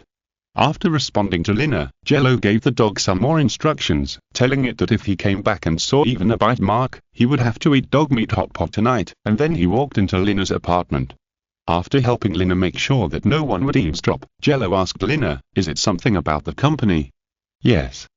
Lina smiled lightly, and her smile came from the heart. It seemed that she had a good time recently. With the help of the two strongest reporters on the surface, what was a fake pharmaceutical company? It didn't take long for them to be overwhelmed, and Letitia Luther behind them also abandoned them. Recently, Letitia didn't send any men to provoke them. M78 Technology Co. Limited has also successfully launched several new products, received several rounds of investment, and borrowed a considerable amount of money from the bank. The scale of the entire company has grown a lot, and it has also developed an online game business Ultraman. Many players like this game made by Jello. Most of the reviews on the market are that this is okay except that it takes a little time to play it, and they are looking forward to the launch of the new armor. Optimization, operation, graphics, and gameplay. Ultra Armor is a game that Jello stitched together from the previous life of Warframe and Destiny 2, plus the absolute crushing of other games in terms of technical strength. It can be said that it has a place in 2015, an era when game giants are fighting each other. Why do you still want to hold the game in your hands? Because Jello remembers that in a few years, Apocalypse will send an old witch to work to sell a kind of VR glasses. This VR glasses can help Apocalypse scream super element genes. In order to prevent innocent teenagers from being abducted to alien planets at the time, Jello plans to lay out in the game area. At the time, there will not be any excellent games on the VR glasses of Apocalypse, and Jello will launch another virtual device with a better experience and more games. Your skin quality has improved a lot, and you look really happy. Jello looked at Lina and said jokingly, "You must have a good attitude. Be careful that you will not look good after you are bald." Knowing that this was a joke at a certain bald man, Lina also smiled indifferently. "Don't worry, I won't be bald, and your teacher has joined the company now. We plan to test battery cars next." "Battery car? You can handle the business side of things," I'm relieved. "If there is nothing else, I will go back first. I have to make a phone call." After saying goodbye to Lina, Jello returned to his apartment. After marking a place for the dog, Jello took out the phone from his pocket and called Jello Kent. Chapter gives Superman a vaccination. Earth North National City. After returning to his apartment, Jello took out his new smartphone and called his brother. Ding ding ding ding. Superman, who had just finished a day's work, picked up the phone, ready to face the anger of the universe's first super exposure party. "Huh? Jello, how come you have time to call me?" Clark said in a puzzled voice. In the National City apartment, Jello thought for a while and said, "Wonder Woman told me something." "What is it?" Although Clark asked weakly, he guessed what Jello was going to say in his heart. "Nothing, I'm just curious why you told me and my parents that you only dated Lois Lane. Why did I hear from Wonder Woman that you had a relationship with her?" Jello asked with a bad taste. Clark felt a little guilty after hearing this. "That's because you can cover it up, right? Little curly hair." Jello said to Claire deliberately. It was you who said I looked better with curly hair. Why are you still laughing at me with curly hair now? Claire held his forehead helplessly. It was not long after Claire debuted in the metropolis. Jello, who was still in Kansas, called and said that he looked handsome with curly hair, so Claire grew curly hair. He didn't want to grow curly hair at first. But Claire had to say that he felt really good when he permed his hair, as if this curly hairstyle originally belonged to him. Jello held back his laughter. Don't you like this look too? That's right, but Diana and I broke up peacefully. There are not as many stories as you think. Knowing Jello's love of gossip, Claire immediately spoke up to stop Jello's idea. Otherwise, if this guy continued to gossip, there would definitely be problems. Really? I don't believe it. Jello said relentlessly. Then I won't tell you, and don't even think about asking anything from Diana. Claire said righteously. Well, then I won't ask. Jello shrugged his shoulders and said, but how about we play a game? Game? If I really want to win, do you still have a chance? Just tell me the rules. Claire said nonchalantly. Poor Superman doesn't know how serious things will develop. The rules are simple. I will publish a comic next. If you don't want to beat me after reading the content of the comic, then you win. Jello is trying to give Claire a shot of prevention. Anyone can see that the description of Homelander in The Boys is a mockery of Superman.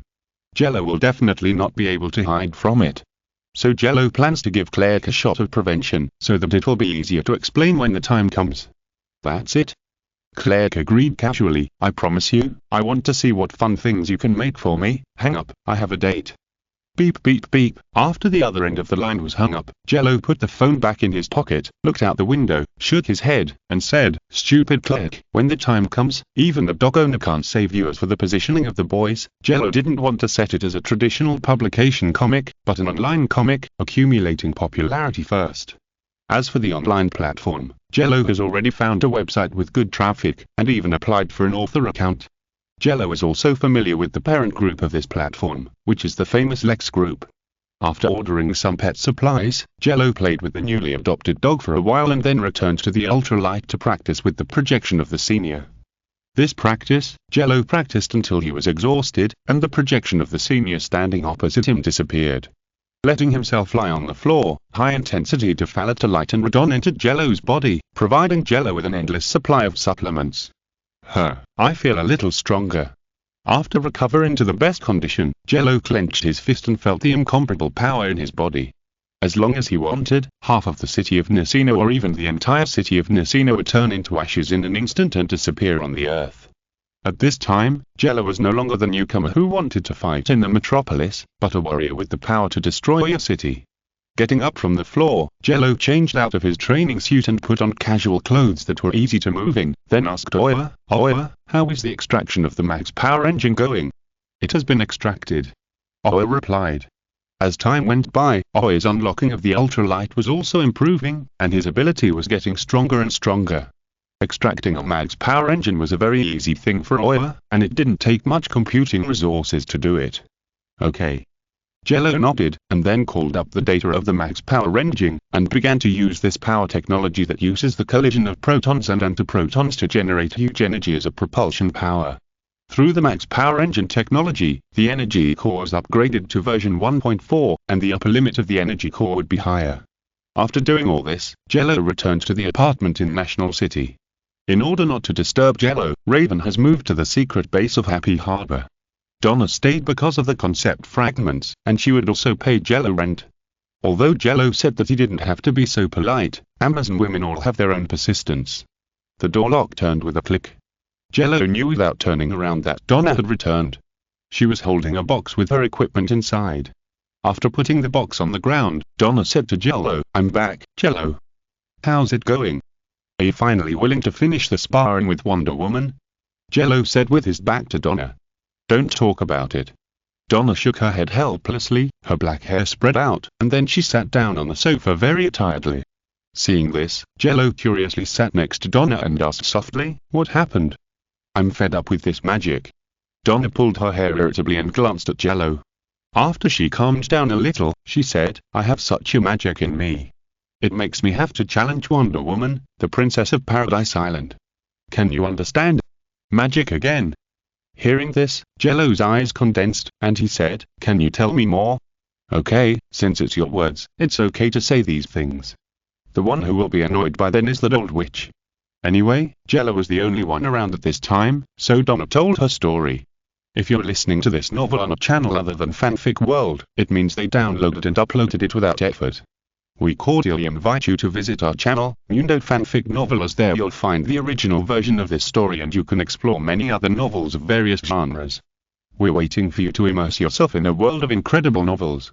Chapter: You have the fragment of the resentful woman and I have the fragment of a pervert. Earth, North National City. In the history of DC Comics, the character of Donna Troy has been modified every time it is restarted. Before Jello traveled through time, Donna Troy already had 12 origin stories. Batman's origins are all related to the Tally, and someone in the family must have died. In Superman's origin story, Krypton must have exploded. It can be said that the origins of these people will not change much anyway. And because there are 12 origins of Donna's life experience, it has reached the point where even Jello, a time traveler, is unsure, so for a long time, Jello did not dare to make a conclusion about Donna's origins. Until today, Jello dared to confirm it after Donna told it herself.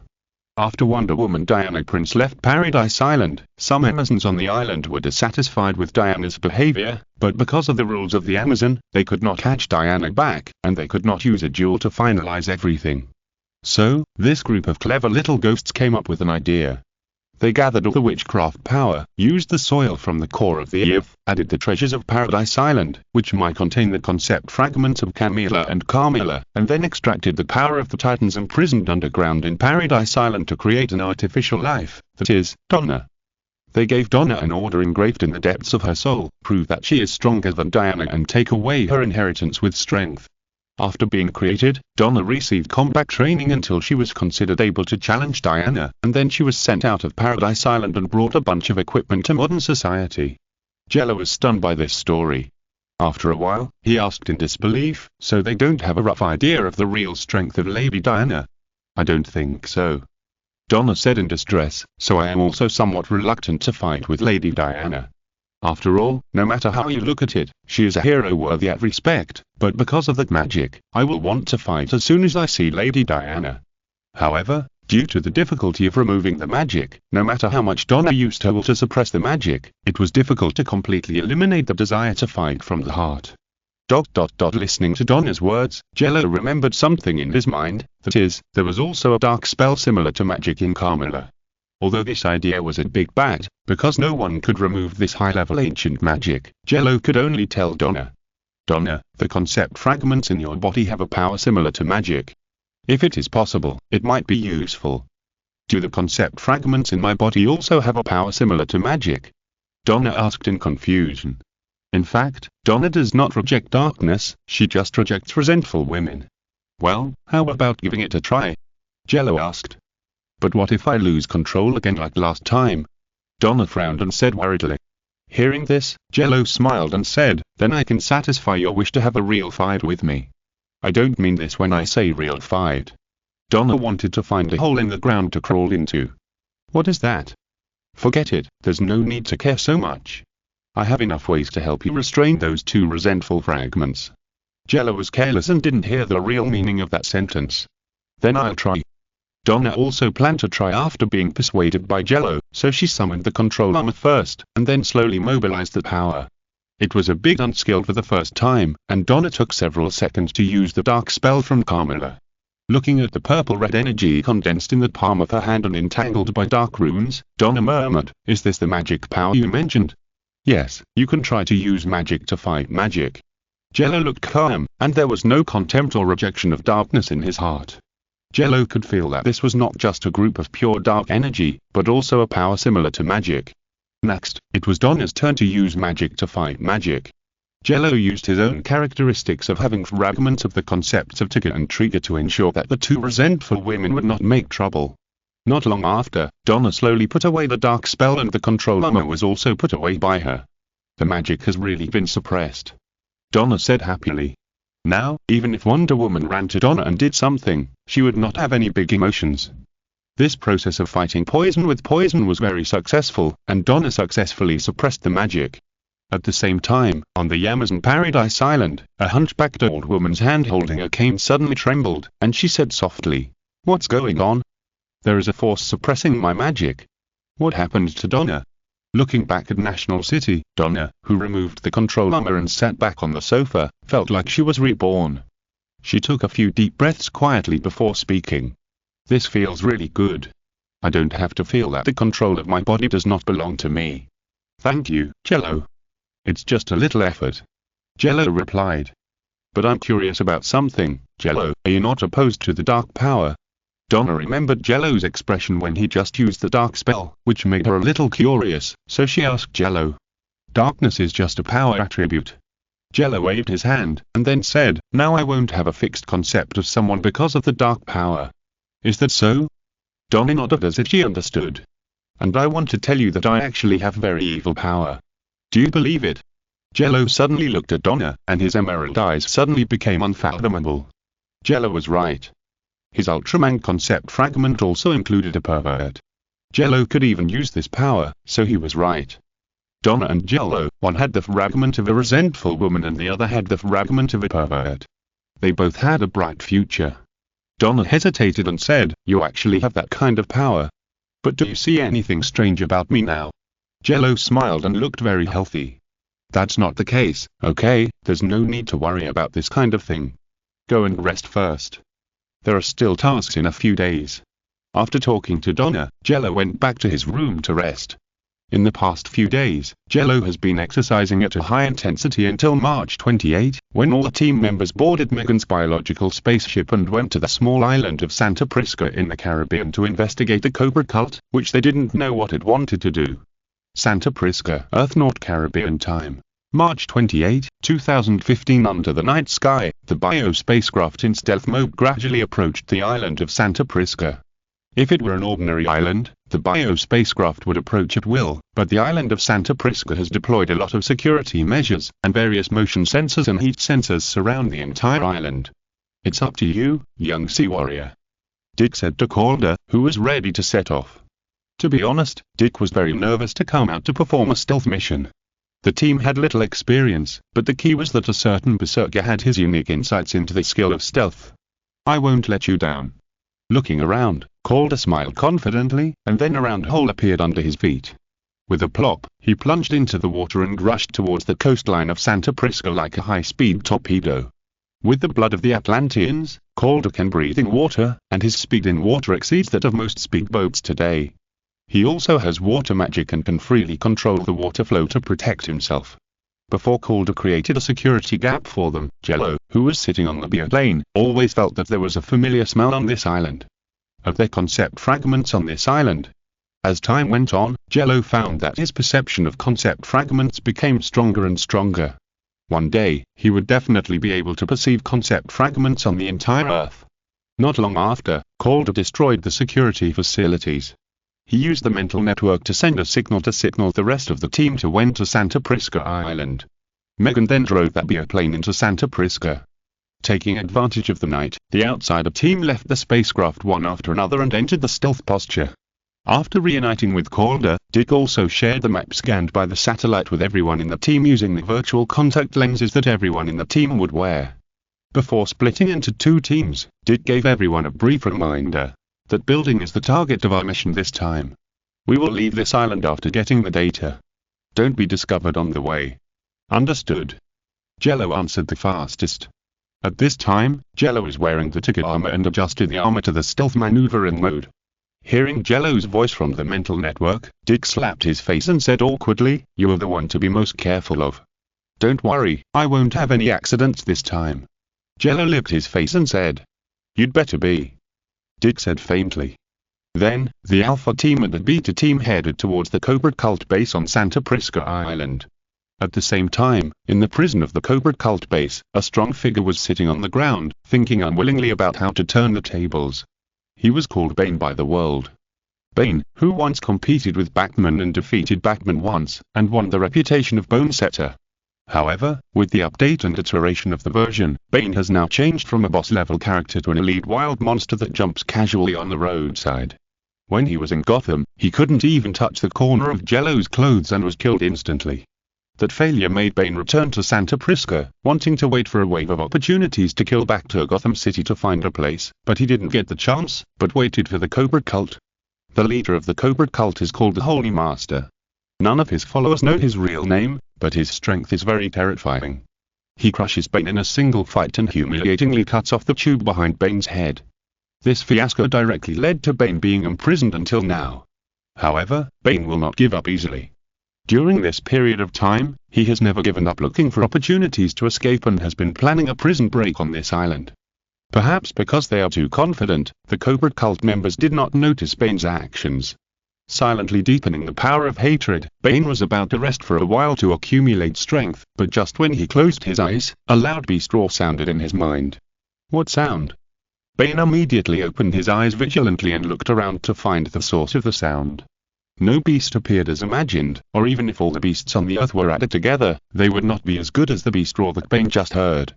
And that beast roar gave Bane a very reassuring feeling, as if the other party was really a beast, it would not hurt him. Roar. The roar of the beast sounded again, but this time Bane found that it came from the escape route he had dug. After checking around to make sure that no one would follow him in the short term, Bane went into the escape route he had dug. Following the guidance of his deepest heart, Bane risked being discovered and went into the tunnel. The roar of the beast became clearer and clearer until Bane came to a dirt wall. The air here had become very thin, but Bane felt very excited. He gasped for air and directly used his fingers to dig open the last layer of obstacles that blocked his pursuit of power. The soil fell down with a swish, and a horn that seemed to be cast from bronze appeared in front of Bane. "Is this the thing that can bring me power?" Bane murmured, and then immediately inserted the bronze horn into his chest, allowing this conceptual fragment that had absorbed a lot of energy underground in Santa Prisca to enter his body. In just a few breaths, Bane felt his body was full of strength, which was far greater than before. No matter how much poison he took, it could not give him this kind of strength. Now, he easily obtained it. At this time, the members of the Cobra Cult also noticed that Bane had escaped, so they sent 2 members with assault rifles to find Bane.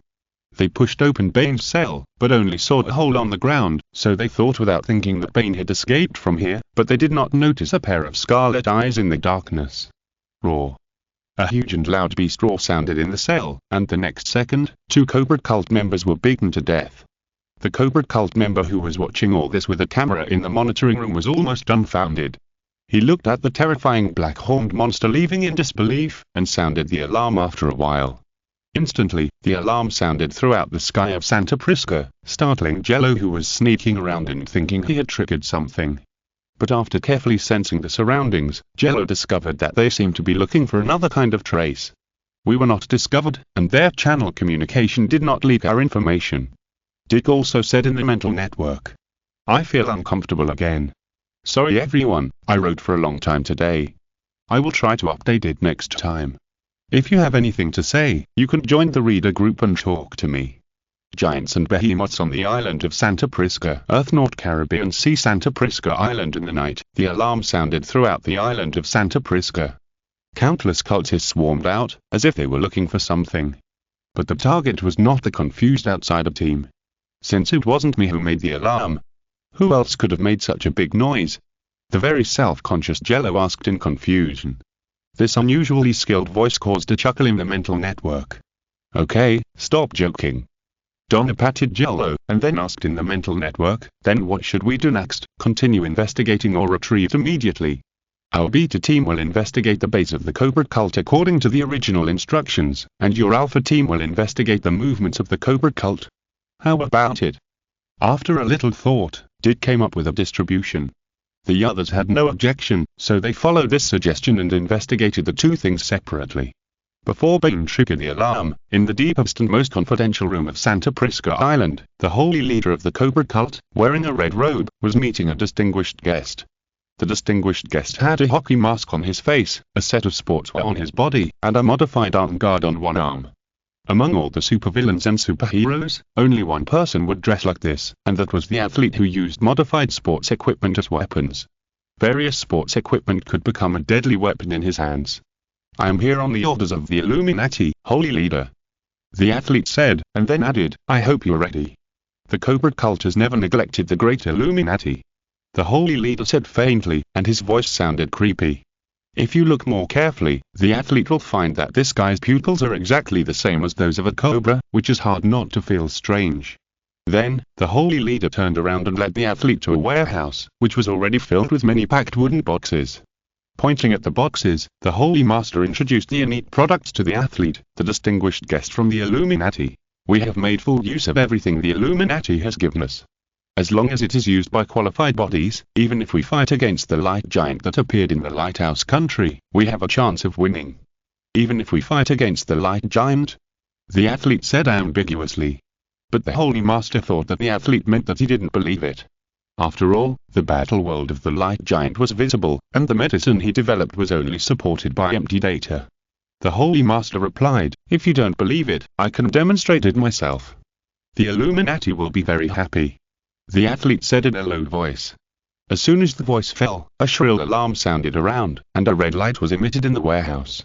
After looking around for a while, the athlete stretched his neck and said to the holy leader of the Cobra cult in a strange tone, "It seems that you are in trouble. Do you need my help?" "No, the Cobra cult has the ability to solve the problem. Just treat it as an exercise test, VIP." The holy leader looked at the other party with his snake pupils, then walked to a wooden box, opened the box, and took out a gum-shaped syringe from it. The transparent parts of the gum-shaped syringe allowed the athlete to see the liquid inside. The liquid was purple as a whole, which looked very dangerous. Taking the gum-shaped syringe, the holy leader left the warehouse, leaving the athlete waiting for news. At this time, on the other side of the island, Bane, who had gained new power, was killing people. Conventional weapons such as assault rifles, rocket launchers, and heavy machine guns could not break Bane's current defense. One after another, the members of the Cobra cult died at his hands. "Yes, that's the feeling." Bane shouted again, but his voice became low and hoarse, and his pronunciation was a little unclear. Boom! A rocket exploded on Bane. With the weak light of the fire, others could see Bane's dignity at this time.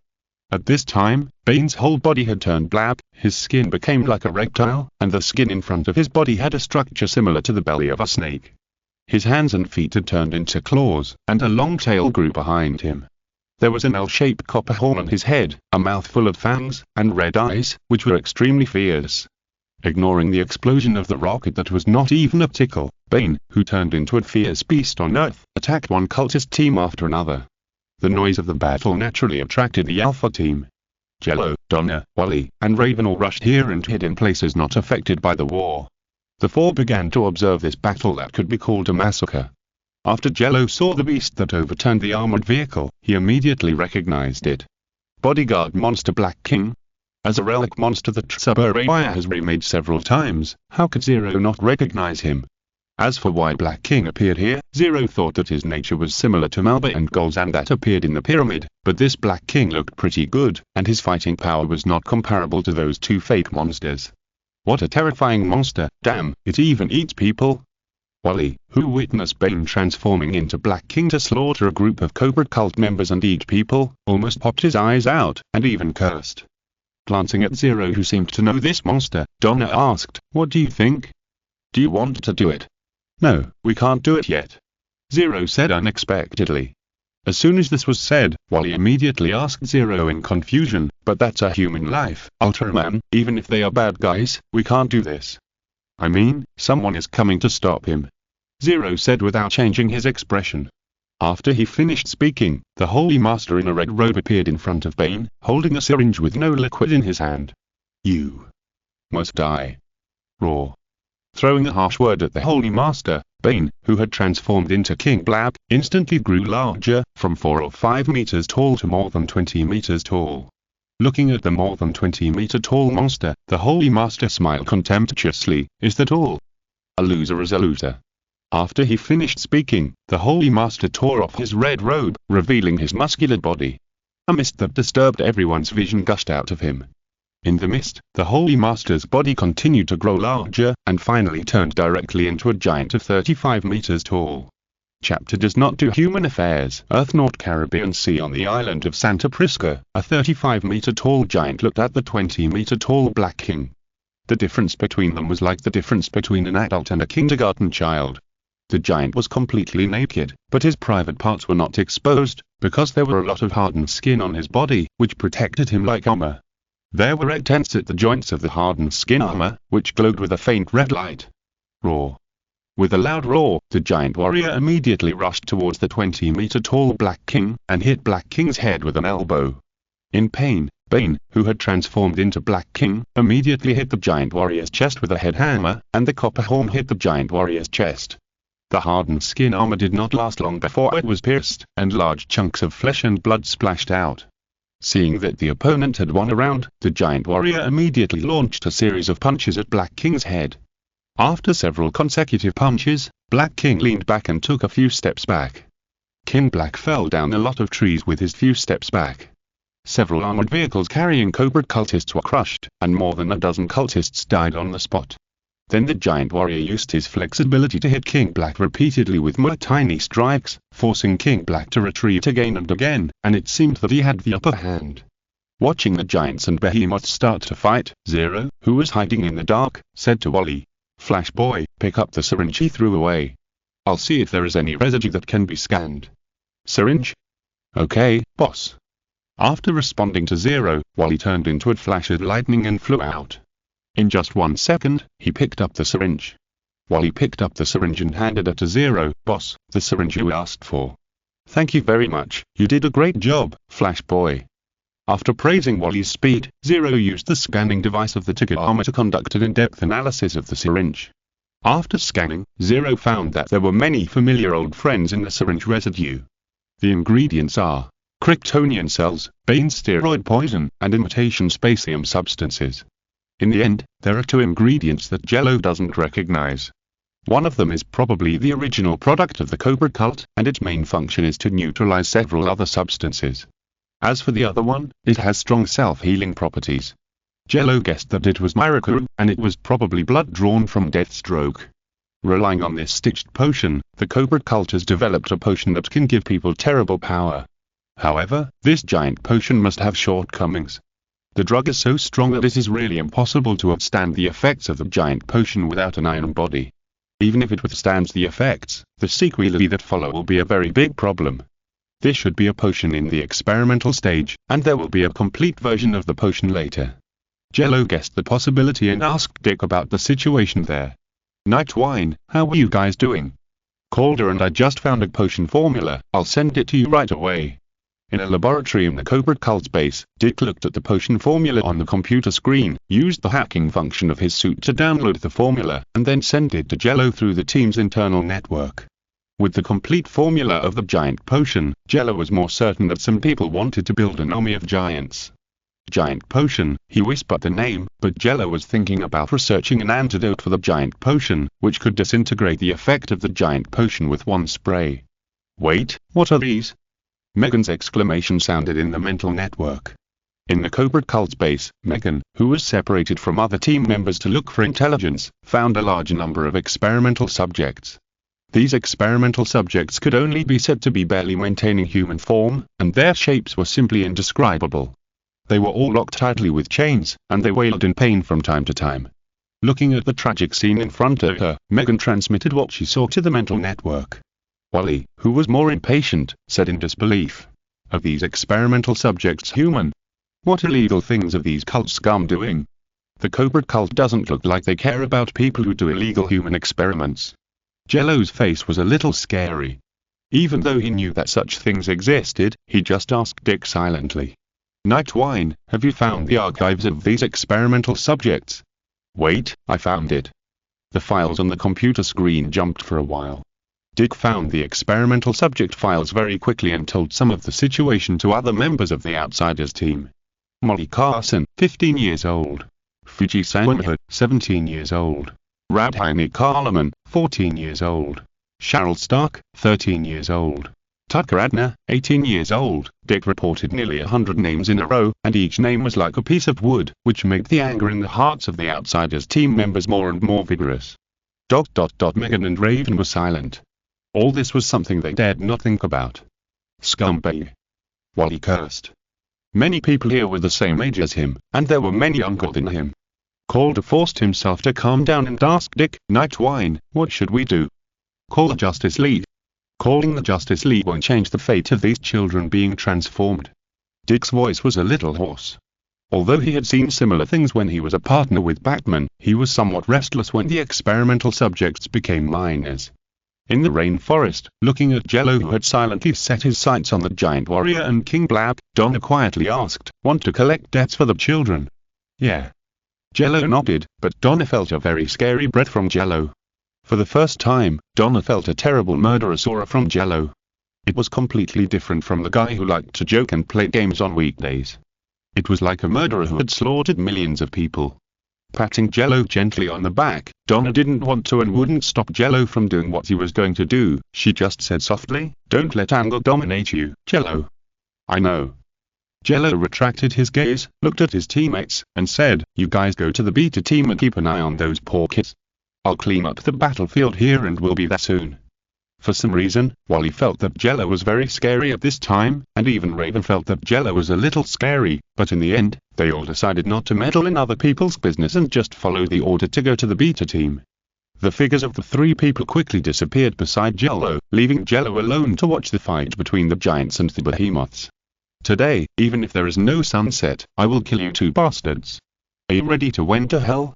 Earth, North Caribbean Sea, on the island of Santa Prisca, the giant warrior incarnated by the holy leader of the Cobra cult and the Black King incarnated by Bane were fighting fiercely.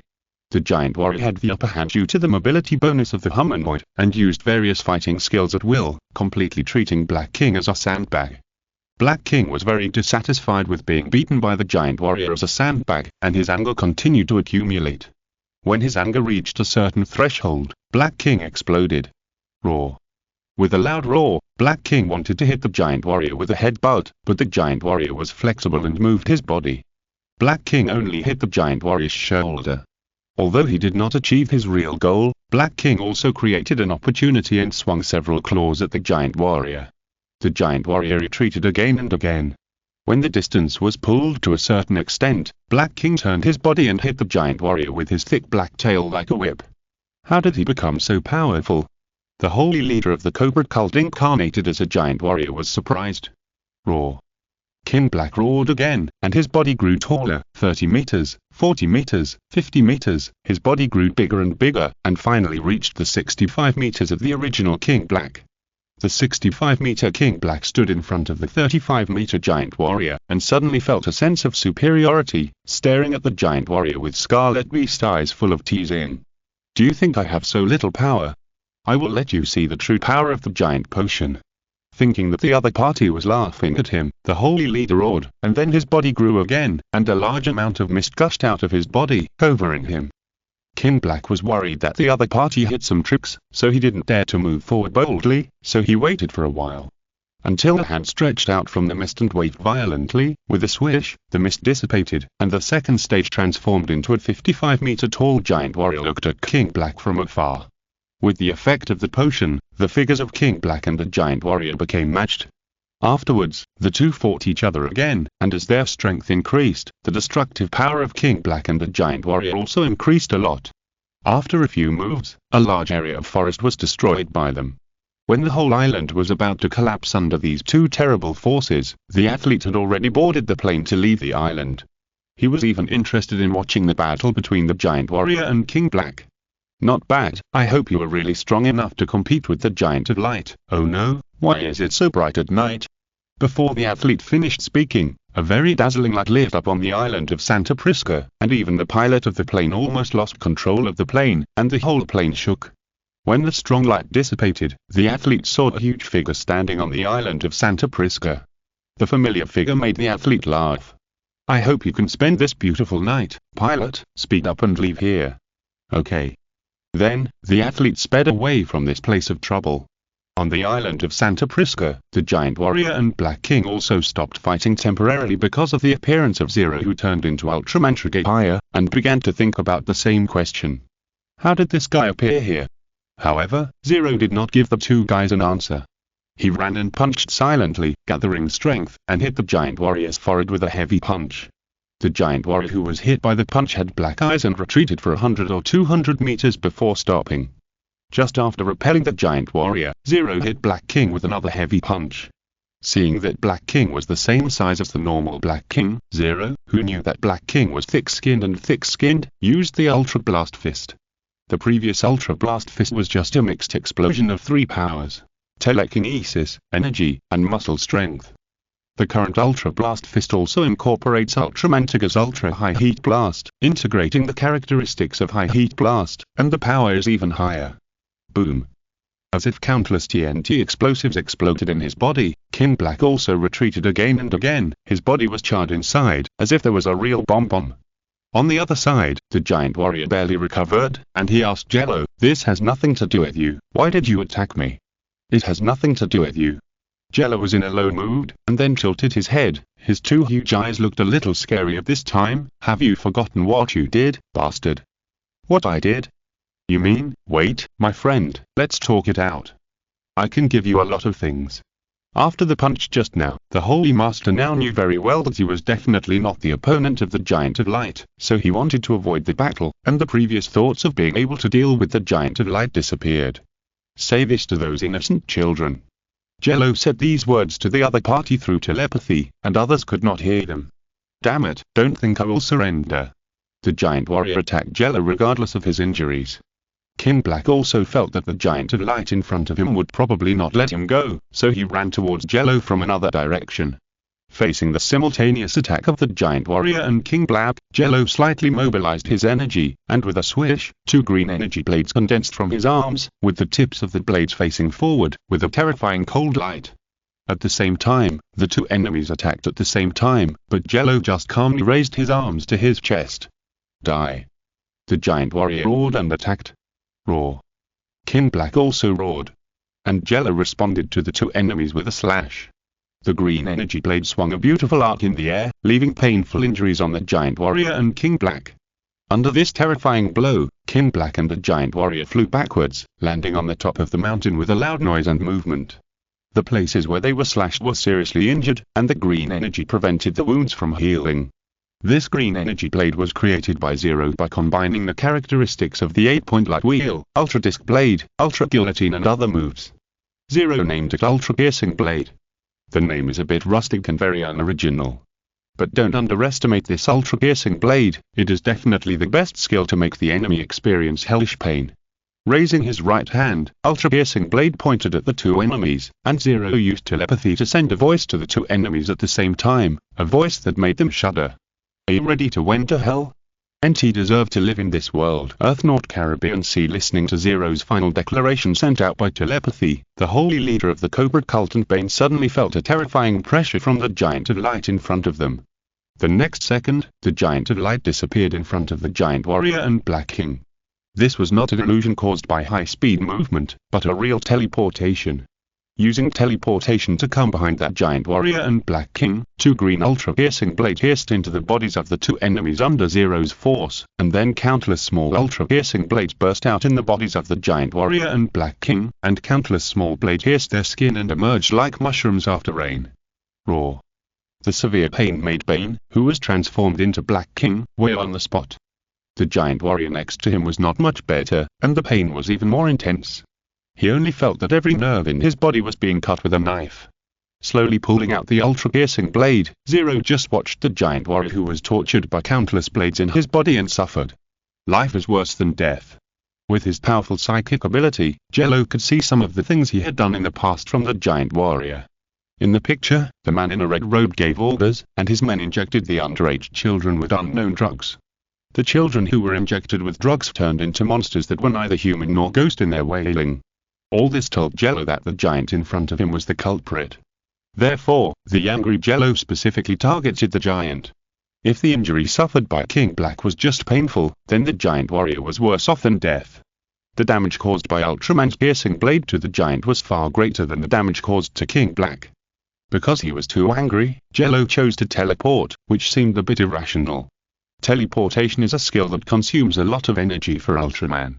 However, Ultraman's true combat power is closely related to his mood, and now, Jello, who fights because of anger, is unprecedentedly powerful.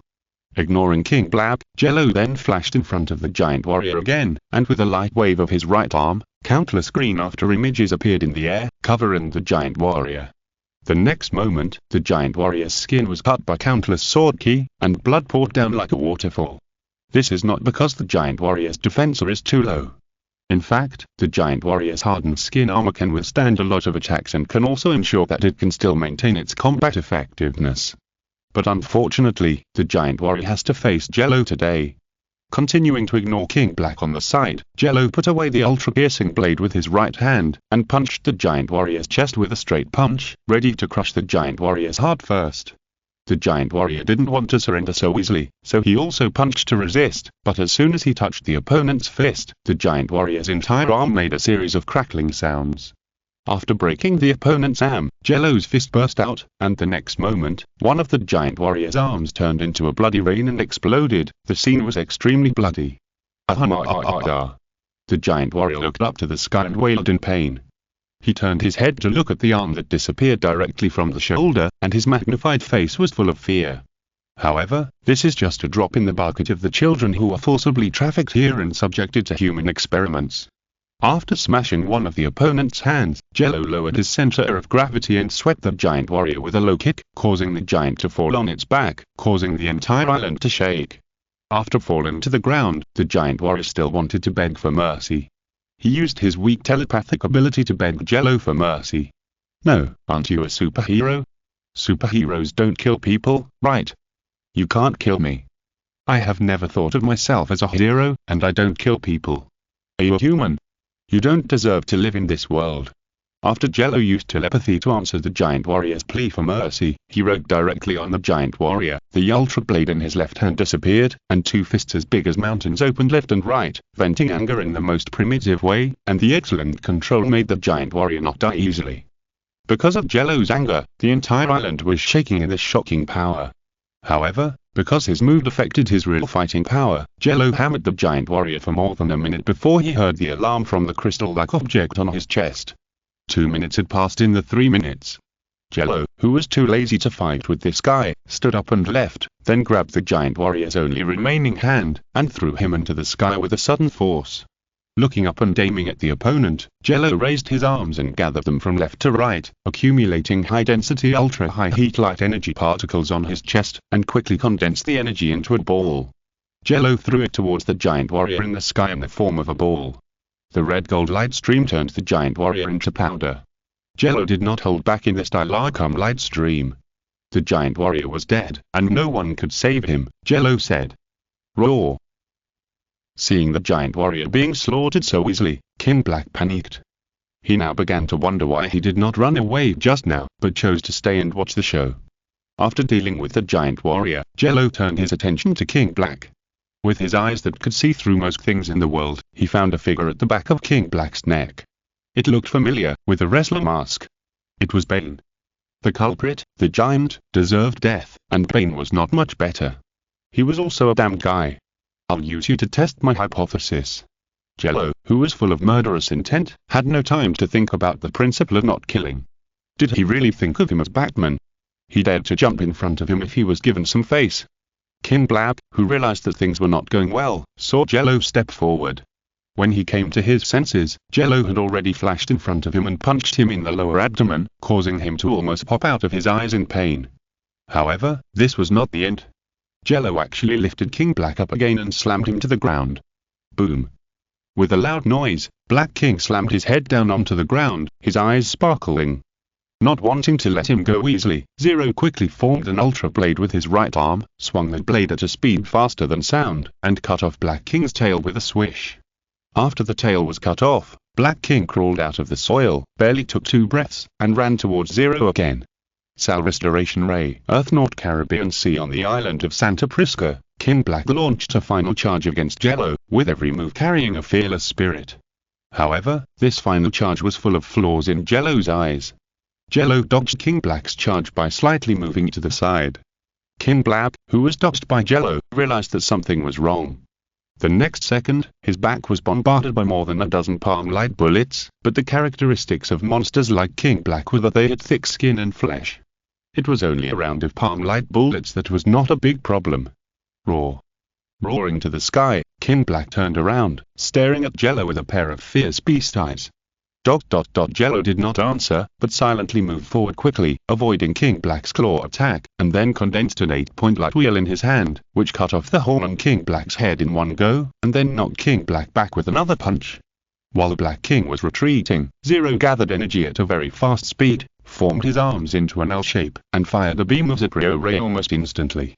This is one of the skills of Ultraman Tiger and Ultraman Trigger, Zaprio Ray simplified. It is weaker than Zaprio Ray, but it can be fired instantly, which is very suitable for use in this environment. The pure white light fell on Black King, and many sparks first burst out of Black King's body, and then his body was directly pierced.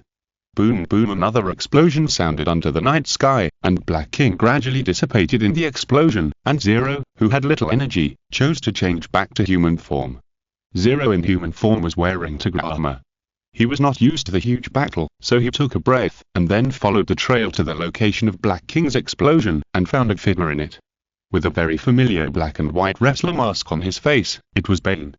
But Jello found that the muscles of this Bane were atrophied very badly, and the whole person seemed to have shrunk a lot. Jello used telekinesis to take off Bane's mask, and Jello saw Bane's face at this time. It was a face that even an 80-year-old man would have to shout at. Jello sensed it again and found that Bane could only live for 2 more years at most. If he didn't pay attention, he might not even live for a year. It seems that there is a price to directly use the concept fragments and force them to become huge. Not everyone is like Jello, and the concept fragments obtained will bring a long life to the holder. If there is not enough energy to replenish at this time, and if there is an external force attack, then the only thing waiting for the holder is to reach the end of his life. Jello doesn't even need to do it himself, and he will die soon. If those high-tech talents in Gotham are beaten by Jello like this, I'm afraid they don't have to go to Arkham Asylum, but all go to the sanatorium. Ultraman, how are you doing? Dick's voice sounded in the mental network, and it seemed that he wanted to ask Jello if he was injured. Everything is fine. Jello said the prepared words very calmly. I only found a guy who looks like Bane here, and I didn't find that body of the other guy. He may have run away. Is that so? Dick hesitated for a moment, and then said, come over right away, and we will discuss how to rescue these poor children. You guys take care of these children first, I have a way to remedy it. Jello replied, and then took the 90-year-old Bane with him and rushed to the direction where the others were. Wally suddenly interrupted Jello, boss, do you have a way? Yes, you guys find clothes for these children, otherwise it will be embarrassing when they wake up and find that they are not wearing anything. Finally, after responding to Wally, Jello buried his head and hurried on his way until the base of the Cobra cult appeared in front of him. Walking in with great strides, Jello found the other members of the team deep inside, and handed Bane to Calder and Megan for care. Jello asked Dick, where are the children? Behind that door. Dick pointed in a direction and said, their situation is a bit bad, as if they were caught in some kind of riot. I see. Nodding, Jello followed the direction Dick pointed and walked into the prison where the children were imprisoned. Walking in, a large number of unsightly and indescribable creatures came into view. Jello lowered his head slightly, moved his mind, and opened all the shackles that control the children. Due to the inhumane experimental torture, these children have lost the most basic judgment ability and attack Jello like wild beasts. And because their limbs are no longer suitable for any movement, every step these children move will cause them secondary damage. Seeing this scene, Jello only hated that he didn't punch the guy twice more just now. Sorry, children. After saying this in a voice that only he could hear, Jello stretched out his left hand, and rich golden particles spread out from his hand. Wherever the golden particles went, the children who had been subjected to human experiments calmed down and stopped moving forward. Even their hearts found a long-lost peace. After calming down these poor children, Jello began the second step, repair. This repair process is not simple. Jello is not simply repairing them, but returning their cells to the state before they were transformed, closer to restoration. The restoration process is very delicate, not to mention restoring the cells of nearly 100 children at the same time. A person's body has about 40 to 60 trillion cells, and there are nearly 100 people here. But with Jello's efforts, these children are changing back to their original appearance at a speed visible to the naked eye. Oh my god, this is simply a miracle. Outside the prison, Xingalo covered her mouth and made a slight sound of surprise. The other people were also surprised, but they didn't dare to speak out, fearing that they would disturb Jello and cause consequences they didn't know about. Is this the power of a brother? Raven, who has already regarded Jello as a brother in her heart, thought silently, it's really worthy of Jello. Looking at Jello who was saving innocent lives, Donna smiled lightly. When Jello lowered his arms, the golden particles disappeared, and he was about to fall. Donna rushed in faster than Wally, and the reinforced concrete wall was directly smashed by her. When she came to Jello, Donna supported him and said gently, "Jello, are you okay?" "It's okay, but I'm a little exhausted. Let me sleep for a while." Jello answered with difficulty, then rolled his eyes and fainted. This cell restoration light would flash red even when Ultraman used it, let alone him. Seeing that Jello was just overtired, Donna was relieved. She carried Jello to the side in a princess hug to rest, while others put clothes on these poor children. If you're listening to this novel on a channel other than Fanfic World, it means they downloaded and uploaded it without effort. We cordially invite you to visit our channel, Mundo Fanfic Novel, as there you'll find the original version of this story and you can explore many other novels of various genres. We're waiting for you to immerse yourself in a world of incredible novels. Chapter Emergency Task Earth, North Caribbean Sea, Santa Prisca Island, the base of the Cobra cult. Under the proper treatment of the outsider team, these poor children were helped. They also reported the situation here to the Justice League, and the Justice League soon sent people here. About 5 minutes later, Zero opened his eyes with a splitting headache. This cell restoration light is useful, but the consumption is too high, even more than the consumption after 2 fights. No wonder to be useless. Just as Zero was thinking, a voice suddenly sounded from above. "Awake? How did you sleep?"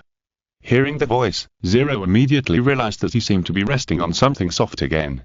He turned his head and found that Donna was looking at him with a smile. It turned out that he was resting on Donna's thighs again. There was no one around except the two of them, and they were on a bench. At this time, Zero was glad that the Yoma had a helmet, which covered his blushing face, otherwise the scene would be embarrassing. When Jello was about to get up, Donna stopped him. "Lie down for a while, I see you are tired too." "But won't this be a little?" Jello said shyly. "What?" Donna interrupted Jello immediately, and then said, "If it's you, there is no problem at all." "Is that so?" Hearing this, Jello didn't know how to answer at all. After holding it in for a long time, he said to Donna, "What about the 2 concept fragments on your body?" "They are just like me, very calm, and even a little happy." Seeing that Jello only asked this, Donna smiled slightly and asked again, "I can now feel the first stage you mentioned. It is indeed a very good feeling. The most important part of the first stage of the degree of fusion of concept fragments is acceptance, accepting the power of the fragments, and giving birth to one's own power on this basis. For example, Jello's Ultraman posture is the power born from the Ultraman concept fragments, and this power is the cornerstone for the future. If you force yourself to enter the first stage with emotions such as anger, it can only become a fixed image, and there is no posture belonging to the holder itself. But different concept fragment holders will enter the first stage at different times because of the difference in size. For example, the Ultraman concept fragment held by Jello is very large, so it took more than 20 years and many battles on the way to completely enter the first stage and have his own Ultraman posture. For holders like Donna who only have 2 concept fragments, it will not take too much time. In addition, Donna herself has strong power, unlike Jello who has nothing but a time traveler. So as long as she can accept the fragments and spend some time, she can enter the first stage. Jello said, "You can enter the first stage soon." "That's great." When he said this, Jello's heart was empty. As if seeing Jello's worries, Donna also comforted Jello, "Don't worry, I won't use those 2 resentful women as anchors for you, and I don't want to see 2 crazy women suddenly run out and whip you. You can rest assured." That's good, that's good." Hearing this, Jello was relieved. At this time, Jello, who had recovered a little, also heard the sound of a plane landing, and some familiar heartbeats. Jello, who seriously suspected that he had been seen by a little curly-haired man, sat up immediately and said to Donna, "Let's go, the Justice League is here." "Justice League? Okay." After Jello's call, Donna got up from the bench and went with Jello to find that Justice League to help the children evacuate Santa Prisca. Outside the Cobra cult base, the Justice League sent Superman, Batman, Green Lantern, and the Martian Manhunter who had just joined the Justice League. In order to take nearly 100 children away at once, the 4 supers also drove a black technology fighter, the Javelin Fighter. The Javelin Fighter is a super fighter created by the Justice League with a lot of black technology. It has a strong power to penetrate and protrude from the atmosphere alone. It can be regarded as a spaceship and can carry hundreds of people at a time without crowding. As for weapons, the Javelin Fighter does not need weapons, because the fighter passengers are the most powerful weapons in the world. It feels so familiar to fly a plane. Hal Jordan, the former Green Lantern colonel of the Air Force, served as the pilot for this flight. He looked very happy after getting off the plane not long ago. Superman smiled at the side and said, "There'll definitely be opportunities in the future." "Oh, by the way, Bat, how do you feel about the performance of the Outsiders team this time? Can they be promoted?" "I can only say that they barely passed the test," Batman said in a low voice. "Besides, I have an urgent mission waiting for them here. The specific details can only be discussed slowly after they get on the plane." Superman smiled and shook his head, as if he had known Batman would say this. Then, Superman saw all the members of the Outsiders team who came out to greet them. Unlike Batman, who was silent, Superman flew directly in front of everyone and praised these young people for what they did. "You did a good job this time, young people. Keep up the good work in the future. I look forward to the day when you'll join the Justice League in the future." Jello, who guessed what his brother would say, helped him finish his words. This. Superman was speechless for a moment, so he had to whisper in a unique voice that only he and Zero could hear, "I finally came out once. Can't you let me do my best? I'm just saving time." The same voice replied to Superman, and Zero then said to the other members of the Justice League, "I have rescued those children. They are now in that base. You just need to take them away. If nothing else, we will retreat." Knowing that the Justice League would not steal the credit in front of the children, Zero was very relieved about Curly's group. Zero was ready to take the others away and take the biological fighter back to the secret base of Happy Harbor. "Leave the rest to us." Hal walked in front of the other heroes, ready to take the children on the fighter, while the Martian Manhunter was still chatting with Megan. After the Martian Manhunter and Megan finished talking, the Outsiders team was ready to leave, but before they left, Batman said something. "Half an hour ago, the Justice League detected an alien wave in Liberia. I need you to carry out an emergency mission. Xintianwang, Earth North Caribbean Sea on the island of Santa Prisca." Batman sent another mission to the Outsiders team. The incident happened suddenly, and the original arrangements of the team members were interrupted. "Liberia? What is that?" Wally asked, puzzled. "It's a small African country, and its characteristic is that it is closed to the outside world." Jello helped Wally solve the doubts after remembering something. Jello didn't remember much about this small African country. He just remembered that the person in power was the supervillain Queen Bee, who had the ability to control men with her mind, and she was also a member of the Illuminati. How strong is the ability of this Queen Bee to control the opposite sex? Even Superman has fallen in her hands. It seems to be a very powerful superpower, but the Queen Bee cannot control the same sex, and her eyesight is also defective. This defect makes her unable to see all red objects. Jello can't remember other things clearly. After realizing something, Wally immediately said, "Wait, if we go in like this, it will cause an international dispute, right? If you are not discovered, it won't." Batman whispered back, and his eyes that pierced the soul swept through everyone. "Just tell me one thing, can you carry out this mission?" "No problem at all." Jello was the first to answer. Because, if Jello himself remembered correctly, although the timeline was a little inconsistent, Liberia was discovered by the Justice League because of alien fluctuations, because Apocalypse stole a high-tech from their mortal enemy, the New Genesis, and sent it to Liberia on Earth in order to test the channel. The technology from the new god of the fourth world must be in his own hands, Jello thought silently in his heart. "No problem, sir." Calder answered second. The others also agreed, but Dick did not agree in one breath. He even looked at Batman with a very resentful look and said to Batman in a questioning tone, "You want me to take a berserker with me on a stealth mission again? Are you kidding me, Batman?" Whenever Dick and Jello were on a stealth mission, he would think of the past, the nightmare scene where he relied on optical camouflage to hold on for 12 seconds and was pointed at by dozens of guns. At the time, Dick swore that this was the worst stealth technique he had ever seen in his life. At this time, Jello still said, "I just want to ask you, have they seen me?" "You shut up." Dick, who had become somewhat irritable, roared at Jello. After roaring, Dick took a few breaths before he came back to his senses. "Mission, I accept." After a moment of silence, Batman tightened his cape and continued, "Then you can leave for Liberia now.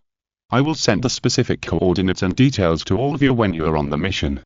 Now let's go, Outsiders." After Batman finished speaking, the young people of the Outsiders team boarded the biological fighter and flew towards Liberia. The children captured on Santa Prisca Island were properly handled by the Justice League, and they learned who saved them. Finally, with the help of the Justice League, they returned to their long-lost families and enjoyed everything they should enjoy at their age, instead of being captured by the cult group as experimental subjects for inhumane research.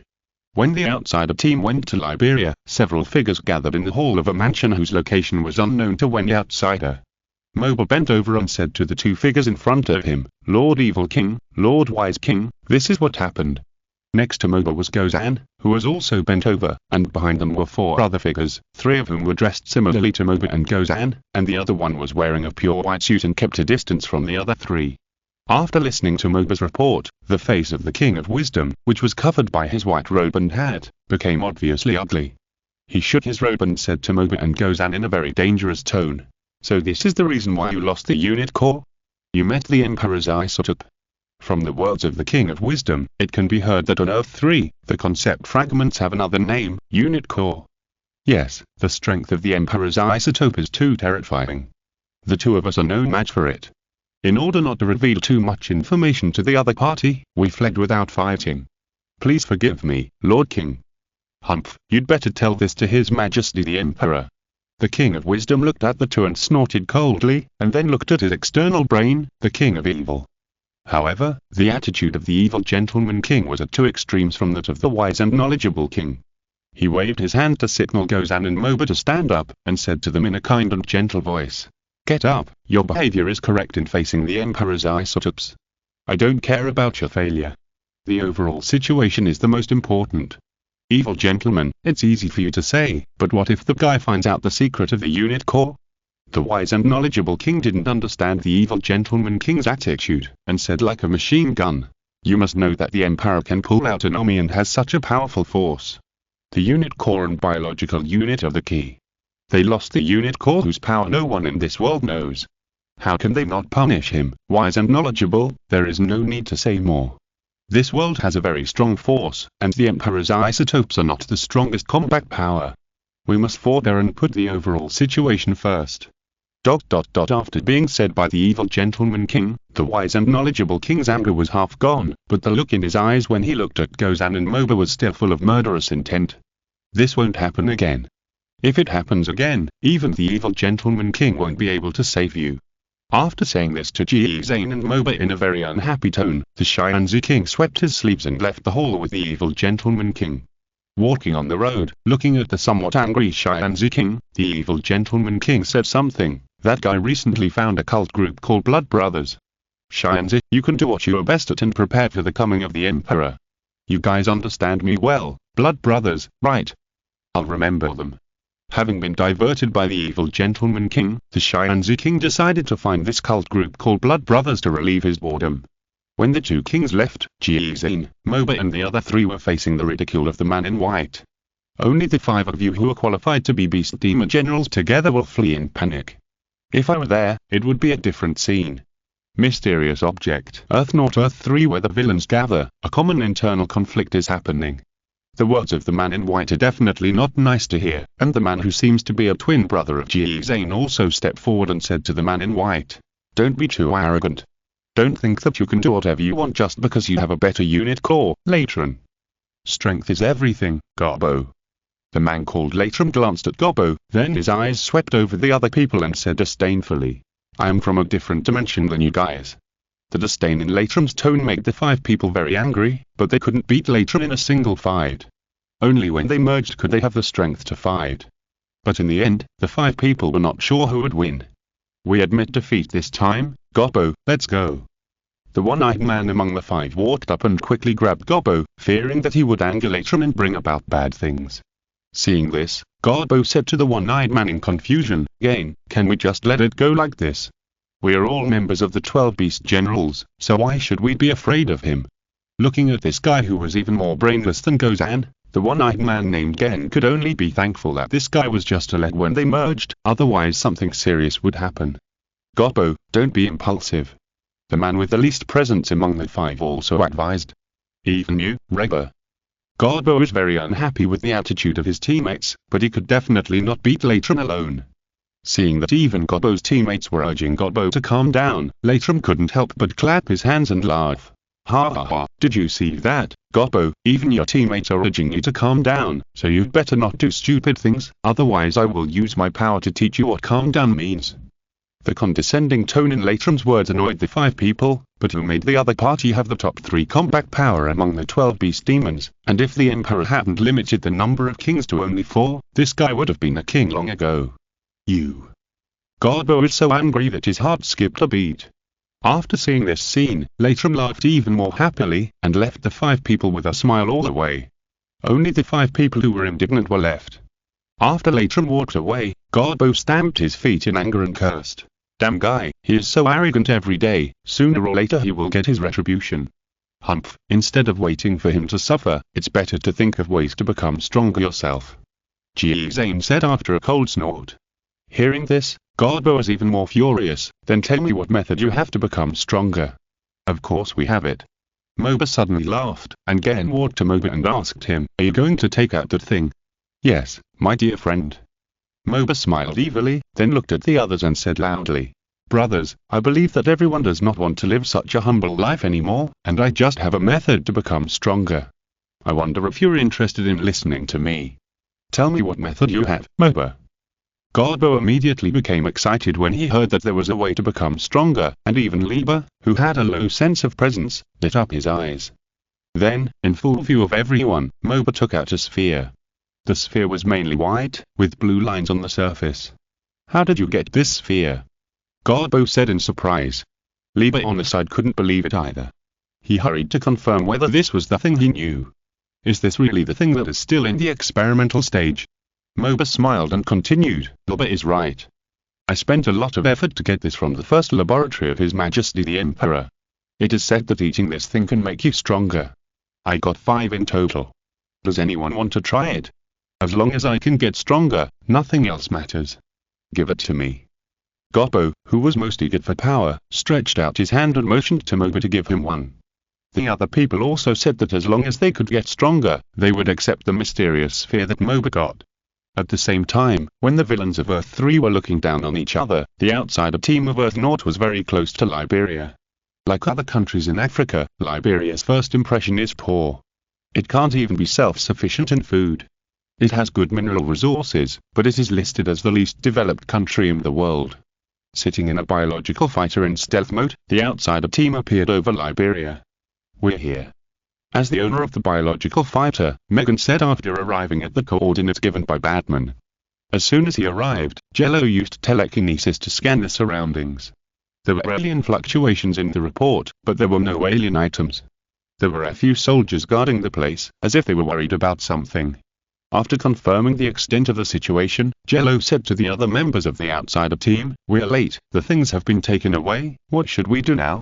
Jello vaguely remembered that the so-called alien items were taken away by the Queen Bee's people for research, but Jello didn't know where they were, and they were not shown in the animation, so he had to use telekinesis to search for all traces throughout Liberia while talking. Let me hack into their channel to see if I can find anything. You guys scan with telepathy first.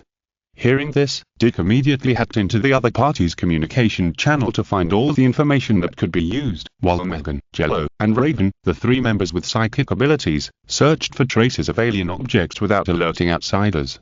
About half a minute later, Jello sensed the fluctuations of objects that did not belong to Earth to their north, and immediately said to Megan, Martian girl, the mission target is in the north. North. Megan, who was just searching with high intensity, hesitated for a moment, and then immediately dragged the biological fighter towards the north. With the speed of the biological fighter, it didn't take long for the outsider team to reach the mission target. As soon as they arrived here, Jello clearly sensed the existence of the alien object. This is a very unique alien object. Jello even felt that the other party had life. It must be the high-tech sphere of the new Genesis star. The technology that he dreamed of, which could transform into any vehicle form at will and possess a unique life, was right under his nose. Jello was almost drooling and quickly said to the others, leave it to me. Chapter Red Beetle. Earth North Liberia. Over a secret temporary research institute, the outsider team on a biological fighter is choosing who to carry out the mission, and Jello's self-recommendation also aroused Dick's suspicion. Are you sure you won't be discovered? Dick said very suspiciously. Based on Dick's understanding of Jello, this guy is like a bomb, wherever he goes, he will explode. Hearing this, Jello snorted coldly. Are you questioning my high technology? No, I'm just questioning whether a berserker can complete a stealth mission. Dick said calmly. But in addition to the other members of the team, there is such a person who can't wait for Jello to leave. I saw a circular hole appeared under Jello's feet. It was the biological fighter that opened an exit for Jello. The biological fighter is a kind of life form with its own wisdom. Generally, it will only listen to Megan and rarely act on its own. Oh, this is not what I did, it's the behavior of the spacecraft itself. Megan said to Jello very embarrassedly, it told me that it doesn't like you. This spacecraft doesn't like me. Jello said puzzledly. Megan sensed it carefully, and then explained the reason to Jello. To be precise, it's fear. It's rare for a biological spacecraft to be so afraid of a person. Fear. Jello frowned, then glanced around and said, in that case, I won't stay any longer. I'll fly back by myself later. After that, Jello left the biological fighter through the hole, thinking about going back to build a fighter. After adjusting the ticket armor to the stealth maneuvering mode, Jello activated his psychic ability, gave a hint to everyone in the camp, and then walked into the camp in a swagger. Opening the door of the tent, Jello saw several researchers recording something in a cage. In the cage, it was not the high-tech of the new Genesis star in Jello's memory, but a red beetle. This beetle was about the size of a palm, with a metallic luster on its body and a hole on its head. It should be a scarab based on the rhinoceros beetle. Where is the technology of the new Genesis star? How did it become a scarab of the Zerg? Jello was puzzled in his heart. Scarabs, the pioneers of the advanced civilization called the Reach Zerg, when invading other civilizations, looked like a small beetle, and there are many varieties, from the most famous blue beetle to black beetles, green beetles, yellow beetles, and a lot of them.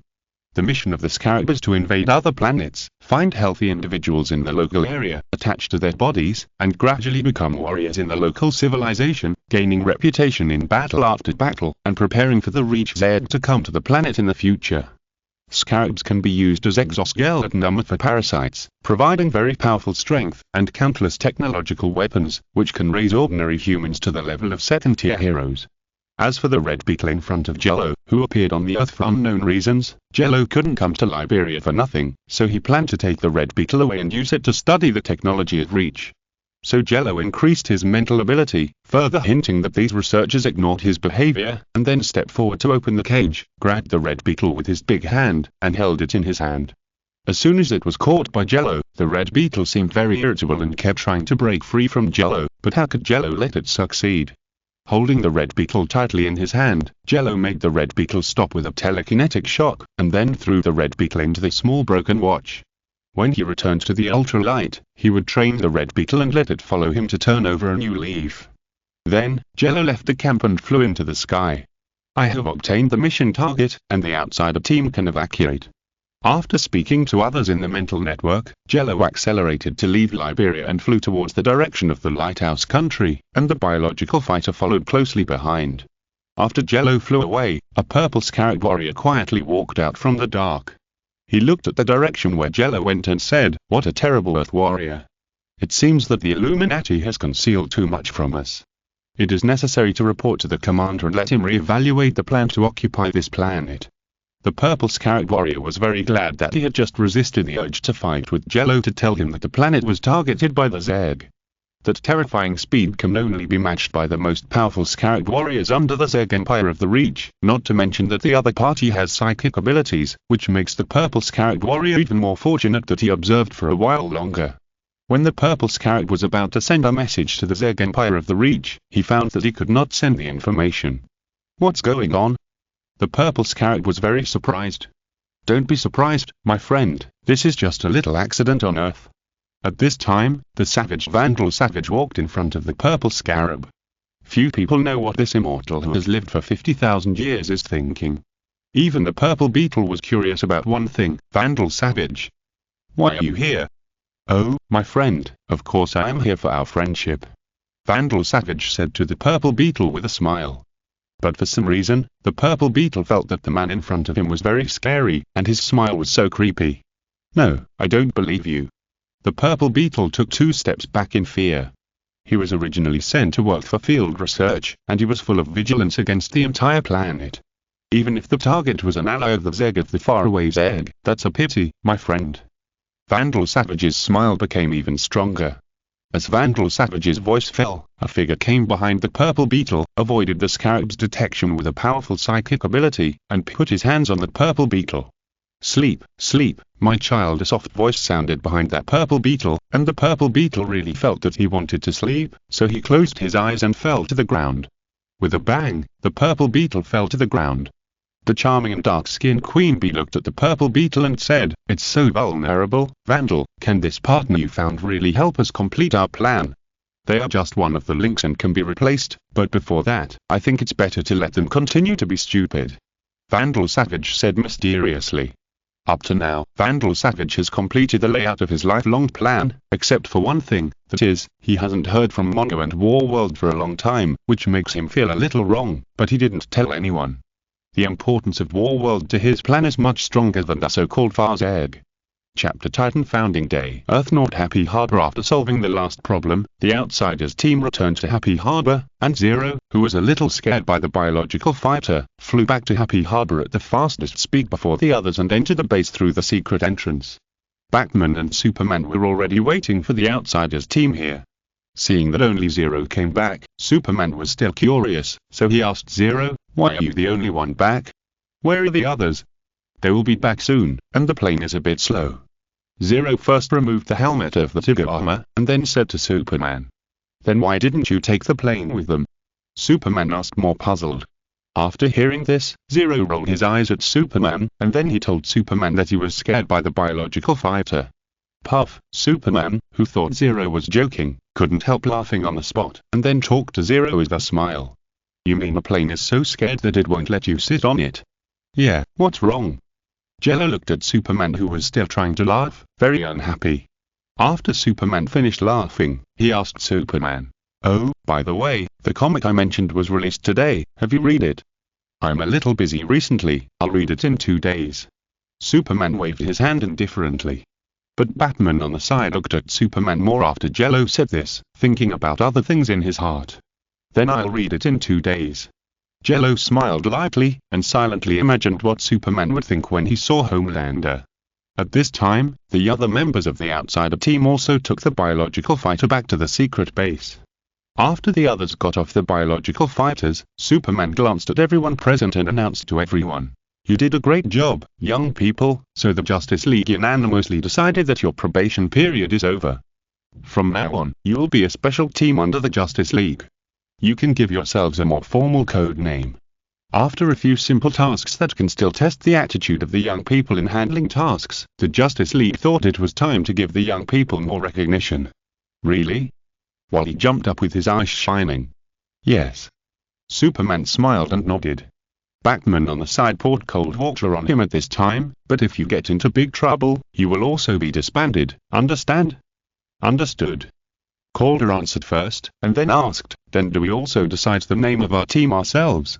"Yes, the name is decided by you internally." Batman replied. Wally, who was the most outgoing, said to everyone at the fastest speed, "Okay, let's call it the Young Special Forces."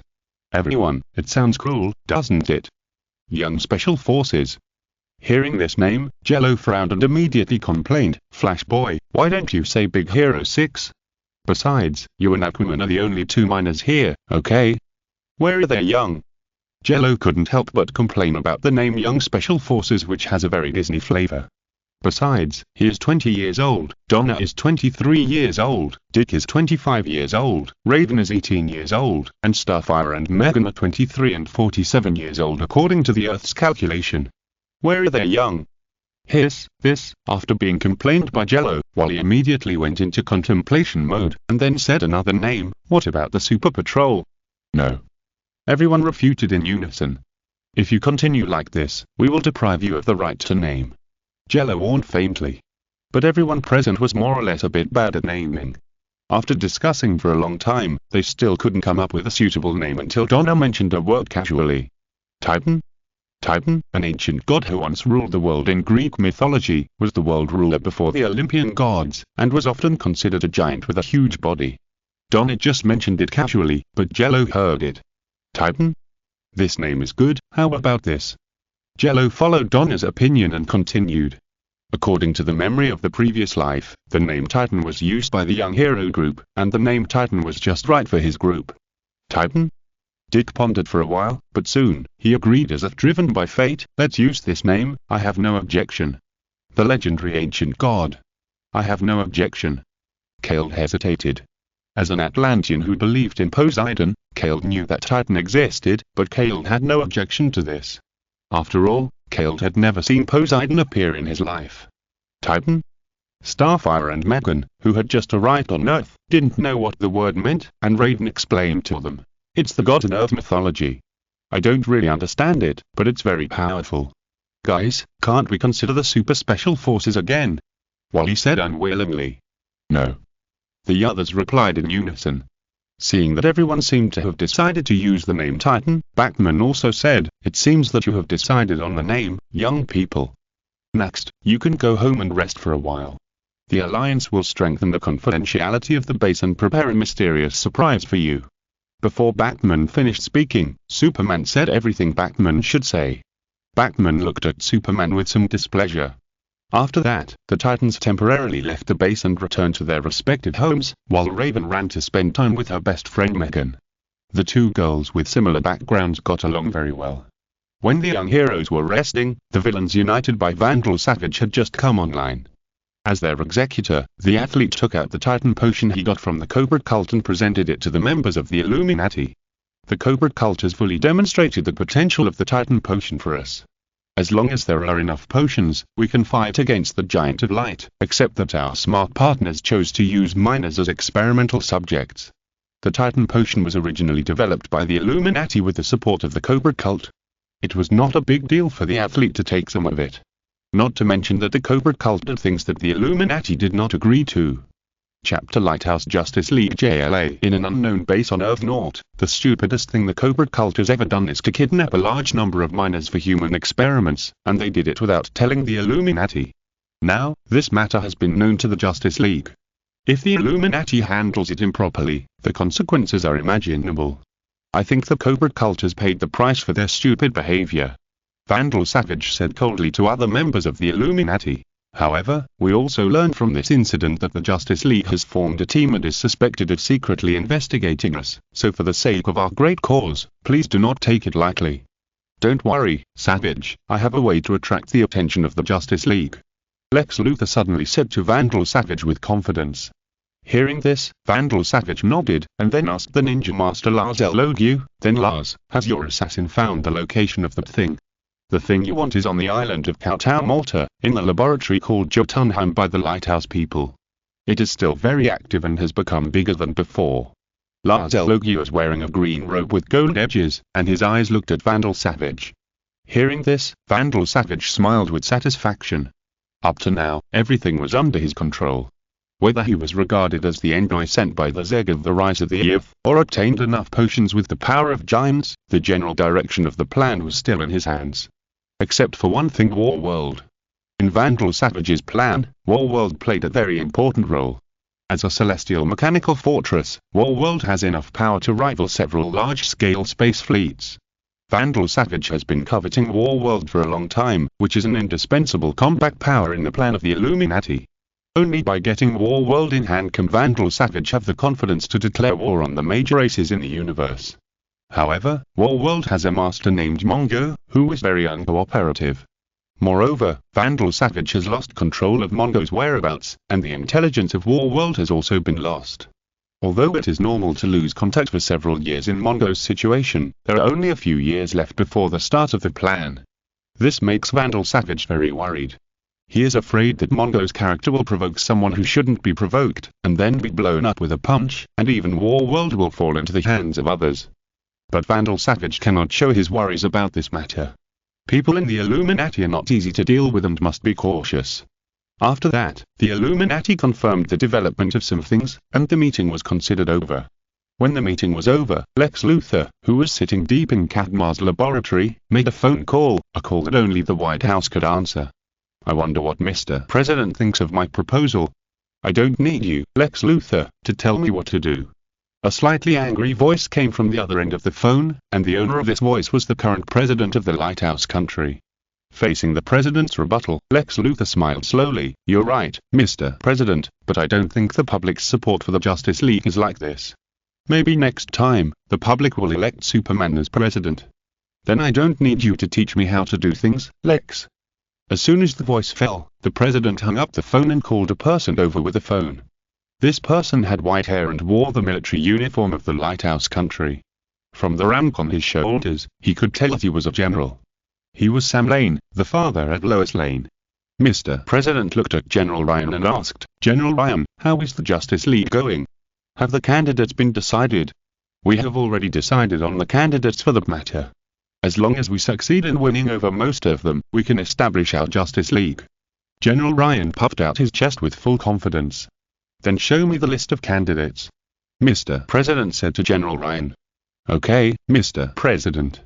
Then, General Ryan took out a file bag and put it on Mr. President's desk for Mr. President to review.